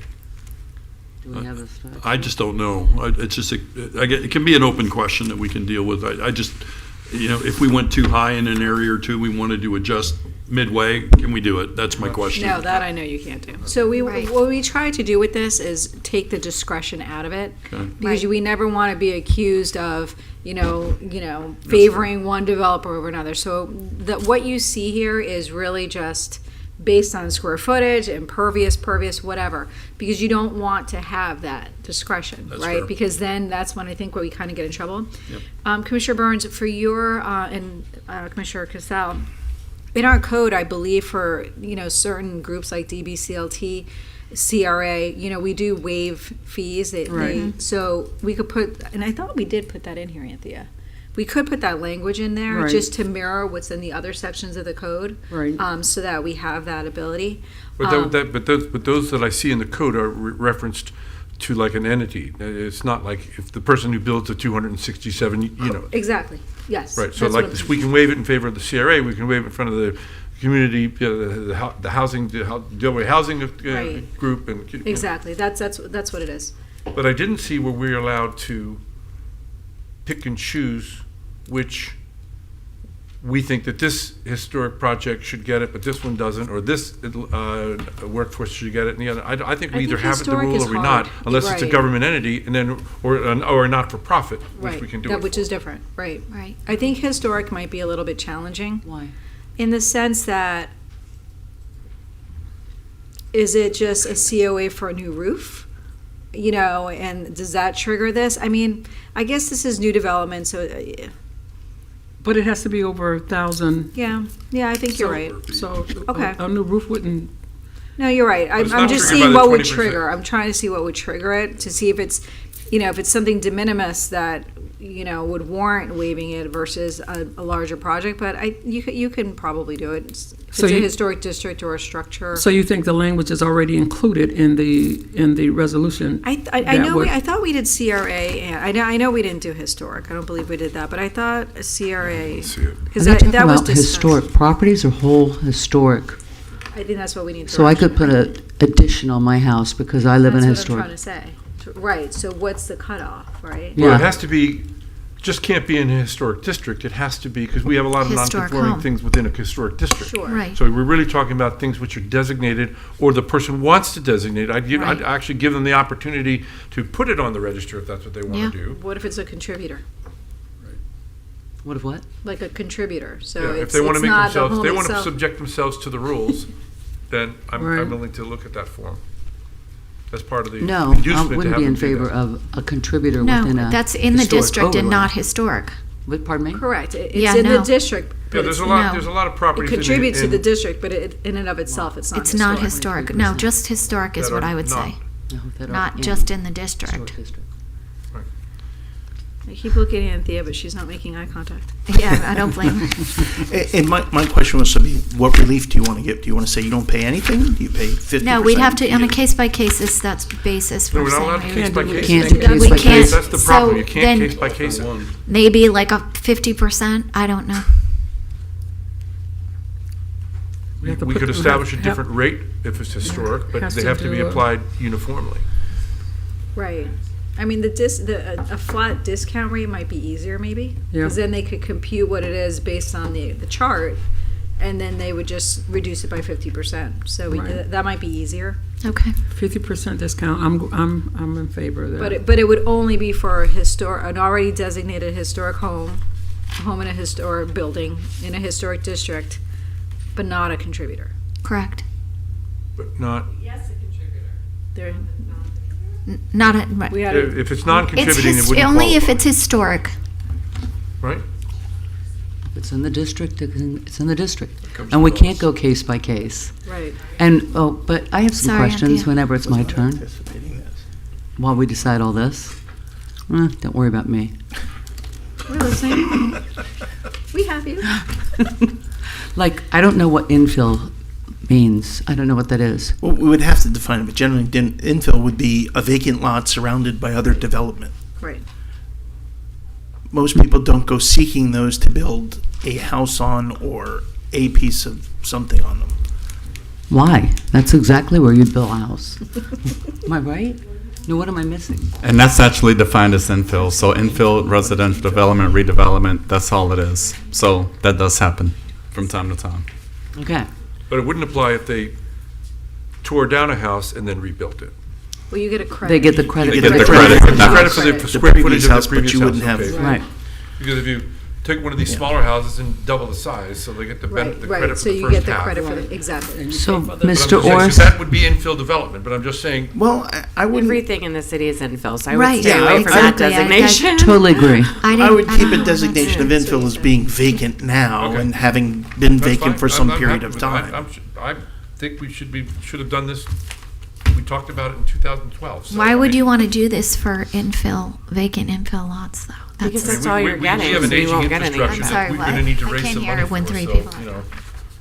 Yeah, one of the concerns is right now that's kind of all we're getting is infill. So No, I'm is that saying, why would something- we reduce? Right, and that's on the that? question is, Okay, why that's would what you I'm reduce saying. it if that's That what should we're- not be, what we're that's talking why I about? said I don't think it should be on the list originally. Right, so the Planning and Zoning Board did review this first, and they recommended that you provide some sort of discount for historic structures, so you can decide if that's anything that's designated or a contributor in a district, or just everything in a district, because you have no, it's up to you. Well, everything in the district subject to the historic rules, so maybe you have to Right, include that's them the all. other Maybe I part can that include you're in them my I just head, want because the designated. That's all. non-contributors have to still build, all. I said it. they still go to a board. Then the other thing was affordable housing, and so while yes, the Housing Authority and the CRA, I think we should specifically exempt them from impact fees. We also have They're the Delray exempted Housing from Group, you know, you building- got several I don't out there know, that but I are. thought we that put are- it in that here. are- I don't remember, because I feel like we were just like, we just wanted them to tell us, but, You have the then Community the other Land thing Trust, you was- have the Delray Housing Group, you Right. have those that have been, right. Like the ones that are already in the code that are. Right. Okay. one that we Right. already You- recognize. So you don't want to include people I'm who sorry, you can't. build affordable housing that is deed restricted as part of their density, and they get a density No, bump. no, not at all. So only got Correct. it. Okay, we Can we just get a consensus on these three so it's clear? I have them listed, so Okay. for infill. No. No, What? No. Infill. Infill's just vacant lots. correct. Infill's basically anything. I don't That's know all why we they have. put it on there. It's not just even vacant lots, it's basically anything. So No. Infill's a no? We don't have that many vacant lots. How about a yes or a no? No. No? No. No? All No, right, so then we have three no- no's. No for infill. Okay, historic. Do Only you want- designated. Only designated. Correct. I'm not sure, I've been thinking about this, I think everybody in the district is Contributing subject to the historic rules, Right, and they have to, everybody they in have to that appear, district. if I'm doing something in a non-conforming structure in a historic district, I still go in front of the HPB, Right. correct? Yes. I say give it to anyone in the district. So all, yes? No. No? You Commissioner don't want to give it to Walker? anyone? What's Anthea saying? I'm sorry. I mean, even if they're contributors, so this is if you're building 1,000 square feet or more. So keep in mind, you're doing a color change, you're changing, Right, you know, it's- this isn't going Right. to trip you. No, we Yeah. had that. And even, so right now, the fee that we collect on behalf of the city at permit is the parks fee, $500 per hotel room or house. And if you had a house and you tear it down and you build a new house, you don't pay another parks fee because we already knew you had a family there, right? So we can structure it however you want, We're honestly. going to talk about additions, and we're talking about if they're taking one there and adding it, so. I mean, for ease, it should just be, if you have to go to HPB, then, you know, and you can do a percentage. You can do 25%, you can do 50. It's whatever the commission deems appropriate. But the mayor's correct. Non-contributors do occasionally end up Right. before the board if they are doing a big enough change, and they're required to be compatible. So they have design standards that other single-family Right, but houses don't we're have. trying to incentivize people to designate their homes, not just everybody who lives. It doesn't incentivize people to designate if you apply it across the board. That's fair. That's Guys, fair. excuse me, I just was saying, it Maybe- doesn't and maybe we just incentivize. talk about houses that are already, that are. Designated. Whether or not they're Designated designated or or not, want- they're or just want to be- historic. or want to There's be. There's historic houses in non-historic districts in the city. But you had mentioned to incentivize people to designate their residents. That's what I just So said. those- so Right, if they it's- want it, if they want it. Okay, so do designated or intend to designate. Well, what if they choose not to after they get the waiver? money and then change I mean, it. I would say I'm gonna, I mean, No, you they know, can do people it will at the time say, of their permit. If you, Right. No, to do at the time of their If you permit renege- application. Yeah, this is during permitting, so if Yeah, they're that's at going the to permitting, do you all get the that, money. they would They have, do they it, would have done okay. it all concurrent with the COA. all right. Okay, And so then your designate- affordable, you're gonna include our partners and nonprofits, and that's it, and skip, you're taking out Yeah, info. established, you know, we have a group that does it. I'm gonna just take the language from that other section of the code and just plunk it right Yeah, we in, have to so it's take- exactly the same. You have the Community Land Trust, you have the Right. CRA, you Yeah, have the exactly. Housing Authority, you have the Delray Housing Group, there's like 4 or 5 of them. There's a few. Now, is everybody satisfied with all of the different groupings? You have the Angela Burns. Can Housing we get the Corporation. list of Incorporate groups? The Angela Burns. That's a new one, it's Yes, gonna list. We're gonna add that. I don't have the whole list on the top of my Jeff, head. can Maybe you we put should that get slide that had all of them in there? Do you have it? Thank you. No, I don't have He did not. put Okay, a so slide. the different groups are parks, which we already have. Oh, So- you're trying. I'm sorry. I thought you meant the Buildings, parks, nonprofits. municipal, Yes. police. Is everybody okay Yes. with all the No, I different thought- groups? I'm- I'm 100%. Okay, that's easy. I thought you You meant do the have that on nonprofit there. groups. No. Yeah, I did I'm too. That's sorry. Well, Yeah. You'll be able to see, this is only first reading. We'll have I it know. down. But Okay, if it's so- hang on, Mayor. If it's first reading and we have changes, we should make them now. That's No, we can, Yeah. well, we can make them at any time, but I mean, yes. Oh, that's what I was, perfect, thank you. I have a question, please. To Ms. Dorsch, you said that these are only for capital expenditures that we've already identified. Yes. So in all of these, the buildings, parks, municipal, police, we've already identified capital expenditures? We've already identified our need and identified what portion of that would be from new growth. From what? From new growth, from new construction. Okay. There's a portion of things that we replace or we need because we just need them at some point. That's the maintenance part we can't pay for. But if we have to expand because of the growth, then it's only the portion from the growth that we're paying for. So we've collected the fees already. We haven't planned for it yet, but when we need it, then we use the fees. Is provided that that expense is outlined in the justification study. I see. Okay, thank you. Sorry, Anthea. Okay. The other thing, the last legislative session has told us we cannot use a percentage of building permit fees. So I think when we bring it back in an abundance of caution, the administrative fee cannot be 2%. We would have to say like it's $40 or something. So I'm going to check what our neighbors are doing, but that number on the fee schedule probably should be updated to be a dollar amount based on good idea. just what happened with building permit fees and development review in the last session. Is this the right slide? Mayor, do you want a motion? Are we ready for a Well, motion as amended? this is the first reading, so we need a motion to move Motion it on to to second approve reading. So ordinance number 34-26 as amended. Second. Thank you. call the roll, please, clerk. I do that when you're not ready. Commissioner Casal, Yes, thank you. Vice Mayor Burns. Yes. Mayor Carney. Yes? Deputy Vice Mayor Markert. Yes. Commissioner Malika. Yes. Motion. Thank you very much. To be fair, I always do it on the public hearings. All right, we now have first reading of ordinance number 33-26. If the city attorney would kindly read it into the record. An ordinance of the City Commission of the City of Delray Beach, Florida, amending the land development regulations of the City of Delray Beach Code of Ordinances, Chapter 2, Administrative Provisions, amending Article 2.2, General Procedures, Section 2.2.4, Certification of Actions Taken to allow site plans for townhouse developments with an approved plat to be valid for 24 months after plat recordation and providing for a 24-month time extension, and to allow approvals initiated by the city and the Community Redevelopment Agency to be valid for 5 years, providing a conflicts clause, a severability clause, authority to codify, and providing an effective date. Great, thank you very much. We don't really need, this is a first reading, but we don't really have members of the public Just a speaking, motion. so. Motion to approve ordinance number 33-26. Second. Thank you. All in favor? Aye. Any opposed? Okay. We now have comments and inquiries on non-agenda items. Mr. City Manager, you're up. Thank you, Mr. Mayor. I actually have one item, and this is a friendly reminder. The next step in the fiscal year 2026-2027 proposed budget process will feature the annual town hall engagement, which is scheduled to take place this coming Thursday, July 23rd, 2026 at 6:00 p.m.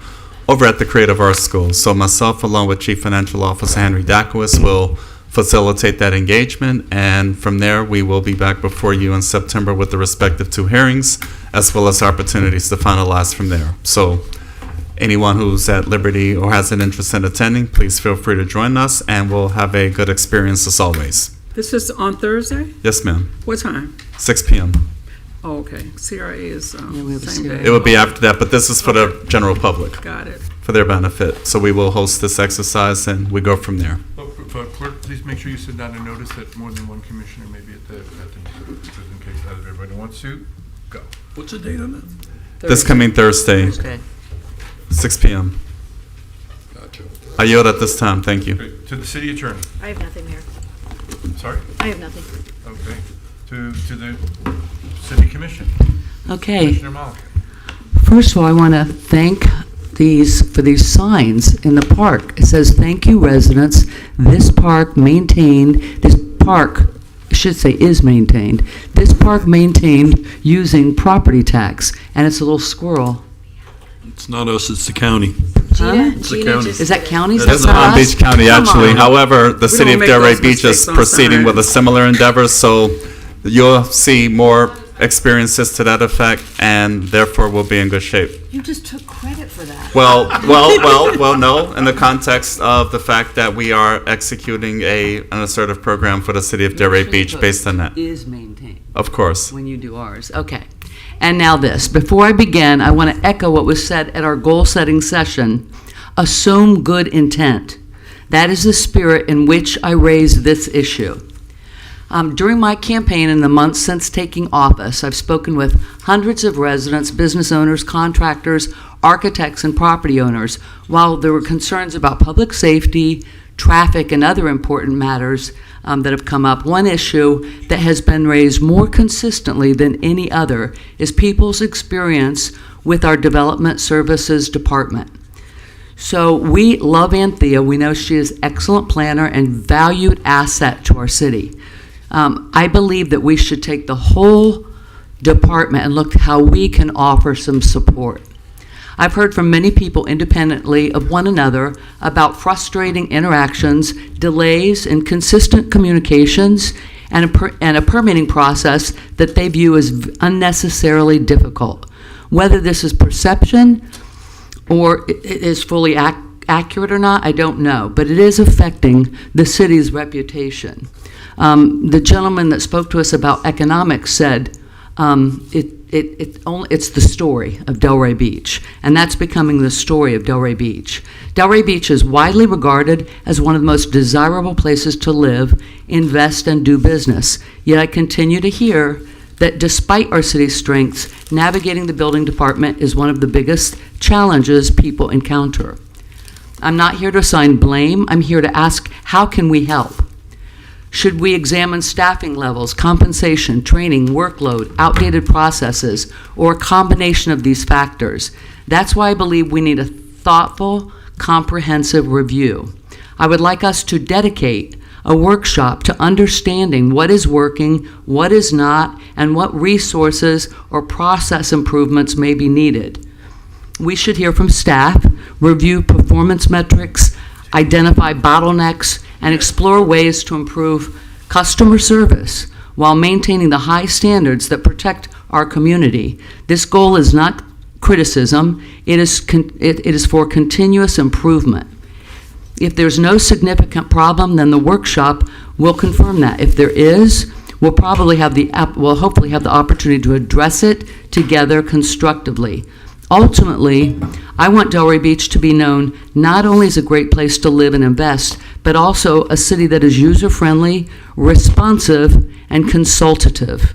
For those reasons, I'm asking for my colleagues in consensus to schedule a workshop, get the date today, focus specifically on how we can help development services. Can I make one quick comment, and it's not to argue? No, go ahead. One quick comment. I'm going to take my development directors down with me. The permit process and the development review process is not just development services. So if we're going to have a workshop, it needs to include public works, it needs to include utilities, it needs to include fire. They're all in the workflow as well. So it's development services is where you drop your permit off and where you talk to us. But there's a lot of other departments in the workflow that would have to be part of that discussion. Okay? That would be a big workshop. Having been involved with the process, and there's a number of hands involved with the process, so a number of approvals you need. So if we're going to have that workshop, and I'm supporting the effort to streamline the operation, because people make applications, they should have a streamlined operation. I should understand.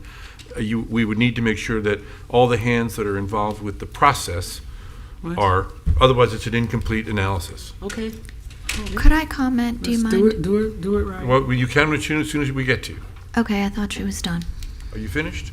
I'm finished with this one. I have more. Oh, well, I'm let's still get- seeking consensus on this. Okay, I'm saying yes. Yes. I mean, Okay. yeah. Well, she has Okay. a comment about On this, this so- moment, on this Okay, discussion. your comment would be? I would just wondering if you went and sat and met with Anthea on this subject. Only, and I ask that because we had a presentation, I think within the last year, you weren't here, on this very subject matter. And perhaps if you meet with her, then we come back and have that discussion. Because a lot of the questions, the things that you're bringing up, because the public does bring up these things, and I think the staff is very well aware of it, but they're answered in her in a meeting with her pretty succinctly. And I think we would all like to figure out a way to move the process along quicker. But I also think we all sit up here and, ask ourselves to be vigilant about our spending and what we're doing. And in meeting with staff, I felt like the questions are answered. State mandates how quickly things can turn around and what happens. And Mayor, you had the staff meet with all of the developers in the city to come up with a plan for what were many of them could happen. I mean, this has been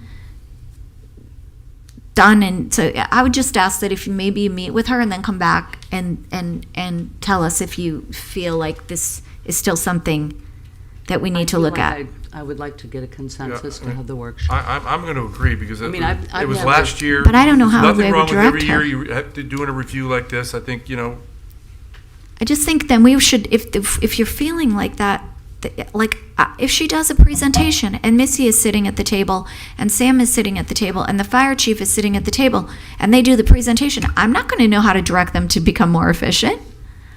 Well, I'm going to support your initiative. I'll be supportive. I'm always interested in learning more, and I think the community, and I wasn't privy to the developer meeting. I would like to know more about what the developers learned, and then, residents. There was another statement in the presentation that said something about helping the young people, and I don't know if they were the Gen Zs, start a small business in less than 8 weeks or something to get a permit. So I think that it's, education is always beneficial, Okay, and so not just giving a ticket. So you have consensus. Thank you. The One more thing. one thing I'd throw in that we should consider, Mr. Moore and I have been talking about this, and Thea a little bit, is we ought to be looking at AI applications here. 1000%. Where can AI come in? And I've introduced Mr. Moore to a couple of people that I know that are in that industry, and they've asked questions that we're getting answers. Is AI capable of reading plans and things like that? But this seems like a near and potential Yeah, I think application. that's all part of the discussion in the workshop. Yeah. I mean, there's a lot of different ideas that AI is definitely one of them. I don't know how much we have in our city. I think we might be a dinosaur. We don't have much, but there's plenty that's available. Yeah. If we'll improve. We're on our way. Okay, Huh? great. We are on our way. Commissioner Maliki, you had more? Yes, also. Last week, I requested a consensus to direct staff to create a resident communication piece similar to Boca Raton's. The process includes emailing residents, the meeting before the agenda, which I think we do, and then afterwards, a summarizing each agenda item, noting what was discussed or decided, and providing a video clip of that relevant discussion.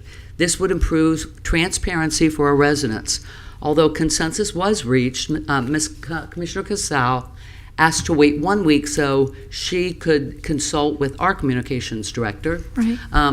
I did speak, and I don't know, I'll listen to your process, but Sure. I spoke with Anne Marie Connolly, the Boca Raton's communication director, to find out, how hard was it? They started this initiative based on the different newsletters that were popping up all over Boca with misinformation, so they wanted to get ahead of things. And I think it's transparency. They started updates to be proactive and help shape the narrative, and for complete transparency. She noted that communication had been super well received, with dozens of calls, emails, thanking the city for providing it. The responses not only came from Boca Raton residences, but also from people in other municipalities on, we want this. The process and the timeline, according to Ms. Conley, the report typically takes 1 day to release. To prepare the residents' update, staff first confirms the vote information with the clerk, and then they use the YouTube live stream to identify the timestamp for each discussion item, and that's how they include that link. The staff time required, the amount of staff time is depends on the length of the meeting, because she requires all of her staff to watch the meetings anyway, but then they take notes. Staff already watches the meeting as part of their regular responsibilities and takes notes during the meeting. In addition to viewing the meeting, completing the communication generally takes, according to her, an additional 2 hours plus whatever the meeting was. She also, in that email, includes the city manager's weekly report. I don't know if we email that out to everybody or if that's just for us. It's actually provided to the commission, but it's actually part of the city online. manager's website Okay. icon. So that is provided, my weekly information letter report and other information I may circulate. So that's easily available. Yeah, but So- a link to it could be provided in this. Yeah, I think this whole thing is about making it easier for people to see what's going on without them having to search for it. Is it online? Yes, it is, Yeah. right? But it'd be nice to get it in your inbox. And then it's not confusing and they don't have to, look at anonymous newsletters or whatever to try to figure out what's going on in our city. So again, I'm asking consensus for that, but did Yeah, you wanna thanks. add And I something? appreciated the week because I did call. It's, first of all, it wouldn't be communications, it would be the clerk's office, I'm told, that would have to handle this because they do the agendas and all that. Second, I'm told that Boca has different technology and they are able to produce this. And look, I like it. I don't think it's a bad idea at all. But the problem we have here is we, according to Mr. Stacy, from what I understand from Ms. Carter, don't have that technology. So we couldn't produce it that quickly. We would need to get the technology and we'd probably need to hire an additional person to do it. So the question is, would we want to do that? And also, what I was told is that the thing that we have that maybe people don't find or don't even know to go look to, and maybe this is what we just should advertise. If you go to our website, when you hit the meeting, every item is in its own little category and you can click on it and right there see the discussion. So you don't have to watch, they're time-stamped. You don't have to watch the meeting in its entirety. If you're interested in hearing, hey, what happened on the impact fees, you go right on our Legistar, right on the website, click it, and you click right on that item and you watch it. So I wouldn't be opposed to it, but to imply that it can just be done quickly and easily in a couple hours by one of our staff is not. Right. So the technology is YouTube, and I actually did it today. I mean, she showed me how to do it, and I did it. Well, Miss Stacy, In order to just snip the... why don't we call up Miss Carter? She gave me the information, and she can, Yeah. if you don't mind, Gina's, because No, not at all. since you had the conversation. Thank you. Good evening, Gina Carter, Director of Communications. So it is true that the Communications Office does not send out City Commission agendas or minutes. That is done from the clerk's office. So this would also be a clerk's function. But I think it's a little confusing to say that something like this could be done in a couple of hours. You're asking staff members to watch the entire meeting, right? So these meetings are 4 to 5 to 6 hours, depending on the meeting. That's a lot of staff time watching videos and trying to grab timestamps. Now you're asking them to put together a newsletter, and I'm assuming get subscribers for this newsletter, unless you're already sending it to the subscribers that get the agendas. That's a very small number of emails that are going to get this information, and it's going to require a lot of staff resources. If it's something that I get directed to do, or I guess the clerk's office gets directed to do, it's fine and it can be done. But it's going to require staff time. Every additional task that gets put on our staff means money. It means money. That's what it means. So this newsletter, while it may benefit, I think it's duplicating things that we already have in play. Our videos are already available on YouTube. Our videos are already timestamped. When you click on the agenda, it takes you right to that timestamp.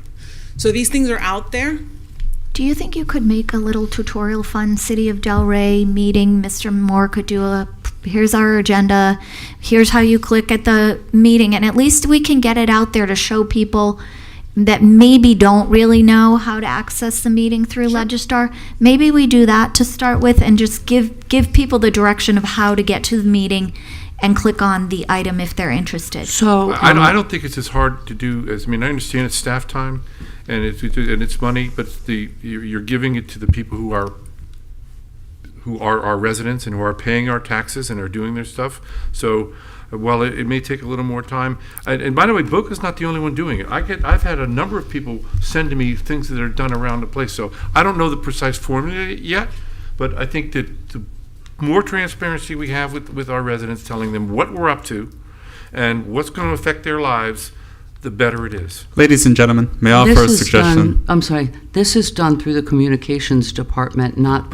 however, they do confer with the clerk to make sure they got the 4-3 right or the 3-1 right. But I mean, the we have an communications email department's list. The city has an email list of what? The city has many different email lists.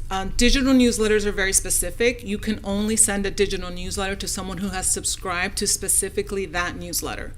So even if I have 45,000 emails within the entire platform, if only 200 people have subscribed for the agenda minutes, those are the only people that are going to get that email. Even public information stuff? Well, that's not really public information, I don't think, but. It's a specific requirement for digital newsletters, specifically for digital newsletters. But you're the lawyer, not me, but that data that goes out under a city logo, that has to be 100% accurate.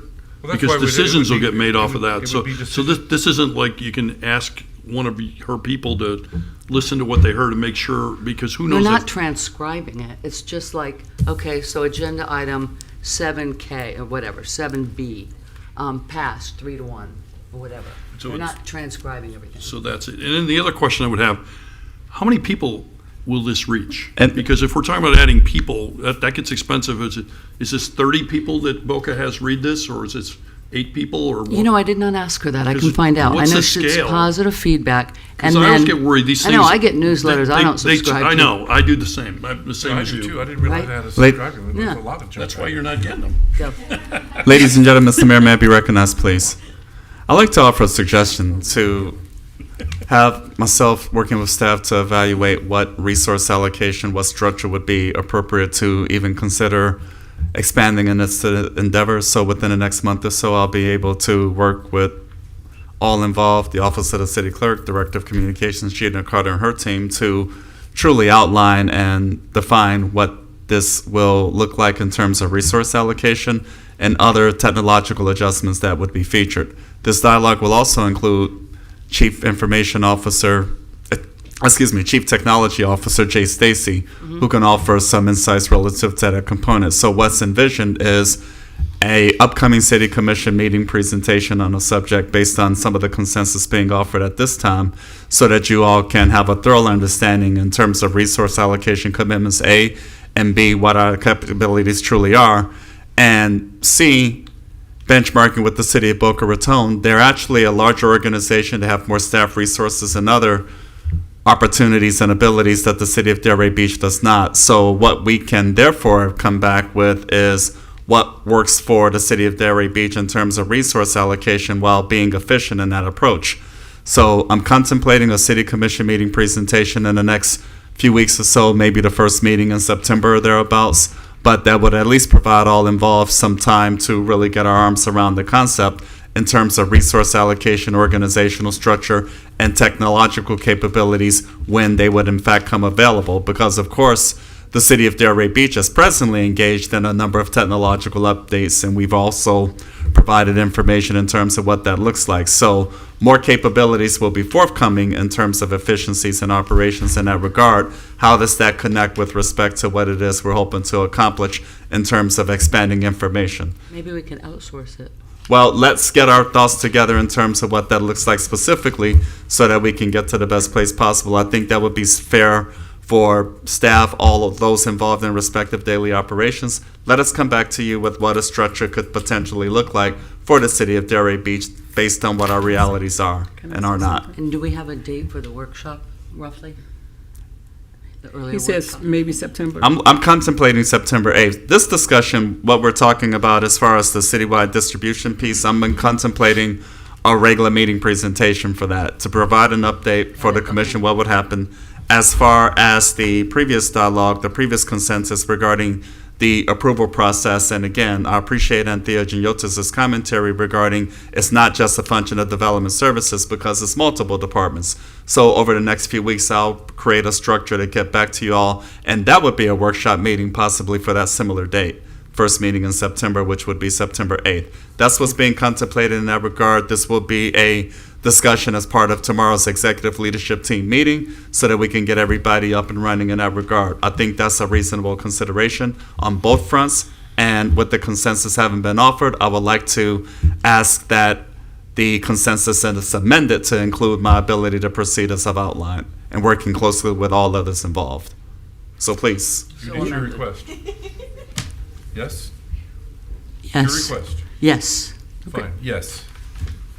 Commissioner Burns would like to be recognized. Mine is a yes as well, but how much can you also add to that, or prior to that, do what Commissioner Cassell said, that these things are already available, the links are there? That would be part of it. Okay, because I was going to say, Yes, is ma'am. it possible that we could advertise and let people know about that? That would Because I be didn't part know of it. about So it includes all of It it. includes So that all the as points well? haven't been raised. We'll comprehensively discuss what our capability, that relates to what our capabilities are at this Right. time. Okay. What our capabilities are at this time, what it will take to advance, what does that look like in terms of resource allocation, all of it. Excuse me, Terrence, just for one sec, I believe that the commissioner is talking about the suggestion that we do some social media outreach about the capabilities on Thank you. Legistar for Yeah. launching the I understand clips that. directly from the agendas, so that we can start working on now. That's what Good. Very well. Gina.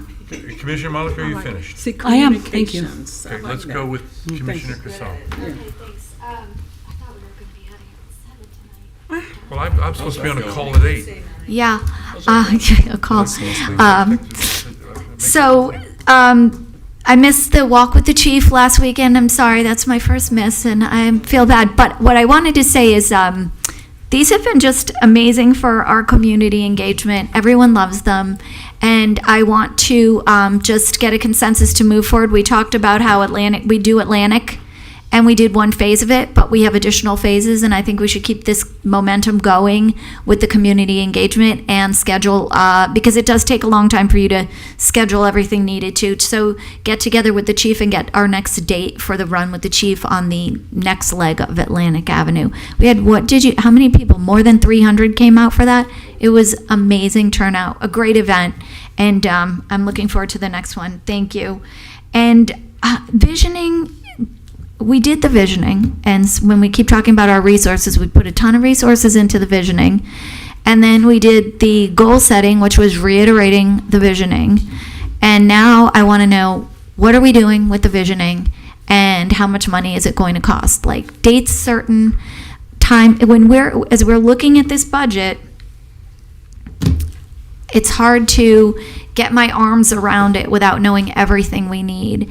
And I do think that if we are going to continue to do annual goal setting and we're going to do our visioning, we owe it to the residents to put something out there that says, this is the outcome, this is what you can expect from us, and this is what we're doing. And I know, I was looking at the goal setting worksheet the other day and putting it together into a schedule of, by this date, we're going to have this accomplished is challenging because it's a very broad document that is And multiple years, quite frankly. correct. But Multiple years it will take. If we're going to, the visioning, we put over 96,000, maybe over 100 and something thousand into that. I don't want that to be wasted. Of course. And so I'd like for us to figure out what is, and maybe we can each look at the document and give you some input, but I'd like to see some movement on that, some accomplishment, some date, some amount of money allocated towards that. And I think that's all I have for the evening. I feel like there's something else, but I don't know. Commissioner Marker. I'll be very quick. I just want to tip of the hat to Chief Hunter for community outreach. I mean, you are a shining star in the community, and the community really appreciates it. I've had such great feedback, and I know that takes a lot of time, and I just want to say thank you to you and your team for the work that you're doing. Chief Martin's not here. It's the same shout out to Chief Martin. A lot of community outreach going on. You can see some of the stuff up on Facebook with the little kids visiting the station. I attended the disaster preparedness session that they did with the Red Cross last week at the Boys and Girls Club, and very well attended. And I think just some great information got shared by the fire department and by the Red Cross that, God forbid we have an emergency, there's a whole bunch of people that were there that now kind of have a handle on what to do, and I think that's really important. So just want to say thank you. It's super appreciated. That's it, sir. Commissioner Burns. Yes, I have a couple of things. So speaking of goals, as an educator, we make goals and we do plans, and I asked previously about goals that we made at goal setting. So I would love to see the top 3 goals or top 5, 3 to 5 goals that the city is looking to accomplish, and have them posted so that we can see and be reminded, and our community can see and be reminded occasionally about what are we trying to accomplish, what our goals are in the next 1 to 5 years. Like the top 3 or 5, anything more than that is just not doable. I also wanted to I'll take it. Ask about the status of, we talked about registering Airbnbs and different rental. Where are we with that? We talked about that months and months ago. I know there was a enforceable conversation not being enforceable, but where are we with that? Airbnbs? Yeah, well, with the registering, we talked about registering. So that we could collect fees? I'm sorry? So we adopted the ordinance. We did? Well, adopted the old ordinance again. Correct, transient residential uses. So right now we have a limitation of 6 times if you're in the RM zoning district. So we need to just bring forward the ordinance for registration. We do have to check the current statutes. As you know, Airbnb is a very strong lobbying unit in Tallahassee. The registration is simply going to be pay a fee to the city, and so that we know, who to contact in case of an emergency. We can do an initial inspection, and it has to almost be cost recovery, so that it's going to be a limited fee. But it's really for our own knowledge in case there's. So we'll get on that. Okay, thank you. So I can ask for another status report. It's funny because Anthea asked me about that today. Oh, okay. You're thinking alike. All right, thank you. And Airbnb, I think I talked to you, Mr. Moore, about the chickens, so I'll leave the chickens alone. I'll wait. Because it's getting out of hand with the chickens. They are spreading to more neighborhoods and keeping more people up. So I'll wait and you can give me an update on that. The roosters are keeping them up. I'm not the chickens. No, it's pardon me, the roosters. We got it. He is still a chicken, but the roosters, they are the noise makers. But I wanted to, I had an experience during our 3 weeks off whenever, and, I love Delray Beach. This is my home. I've been here 61 years now, but I visited Winter Park during our break, spent 4 days there, and it was just the nicest experience. I ran into the kindest people on earth. Now, I thought Delray, I think we have the best city in America. However, I've never felt the way that I felt with the warmness and the kindness of the people.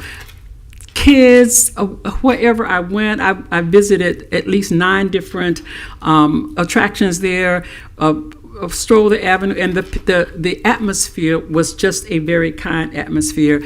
And I came back home and went to Publix, saw 2 fights in the parking lot with people yelling and screaming and saying bad things to each other.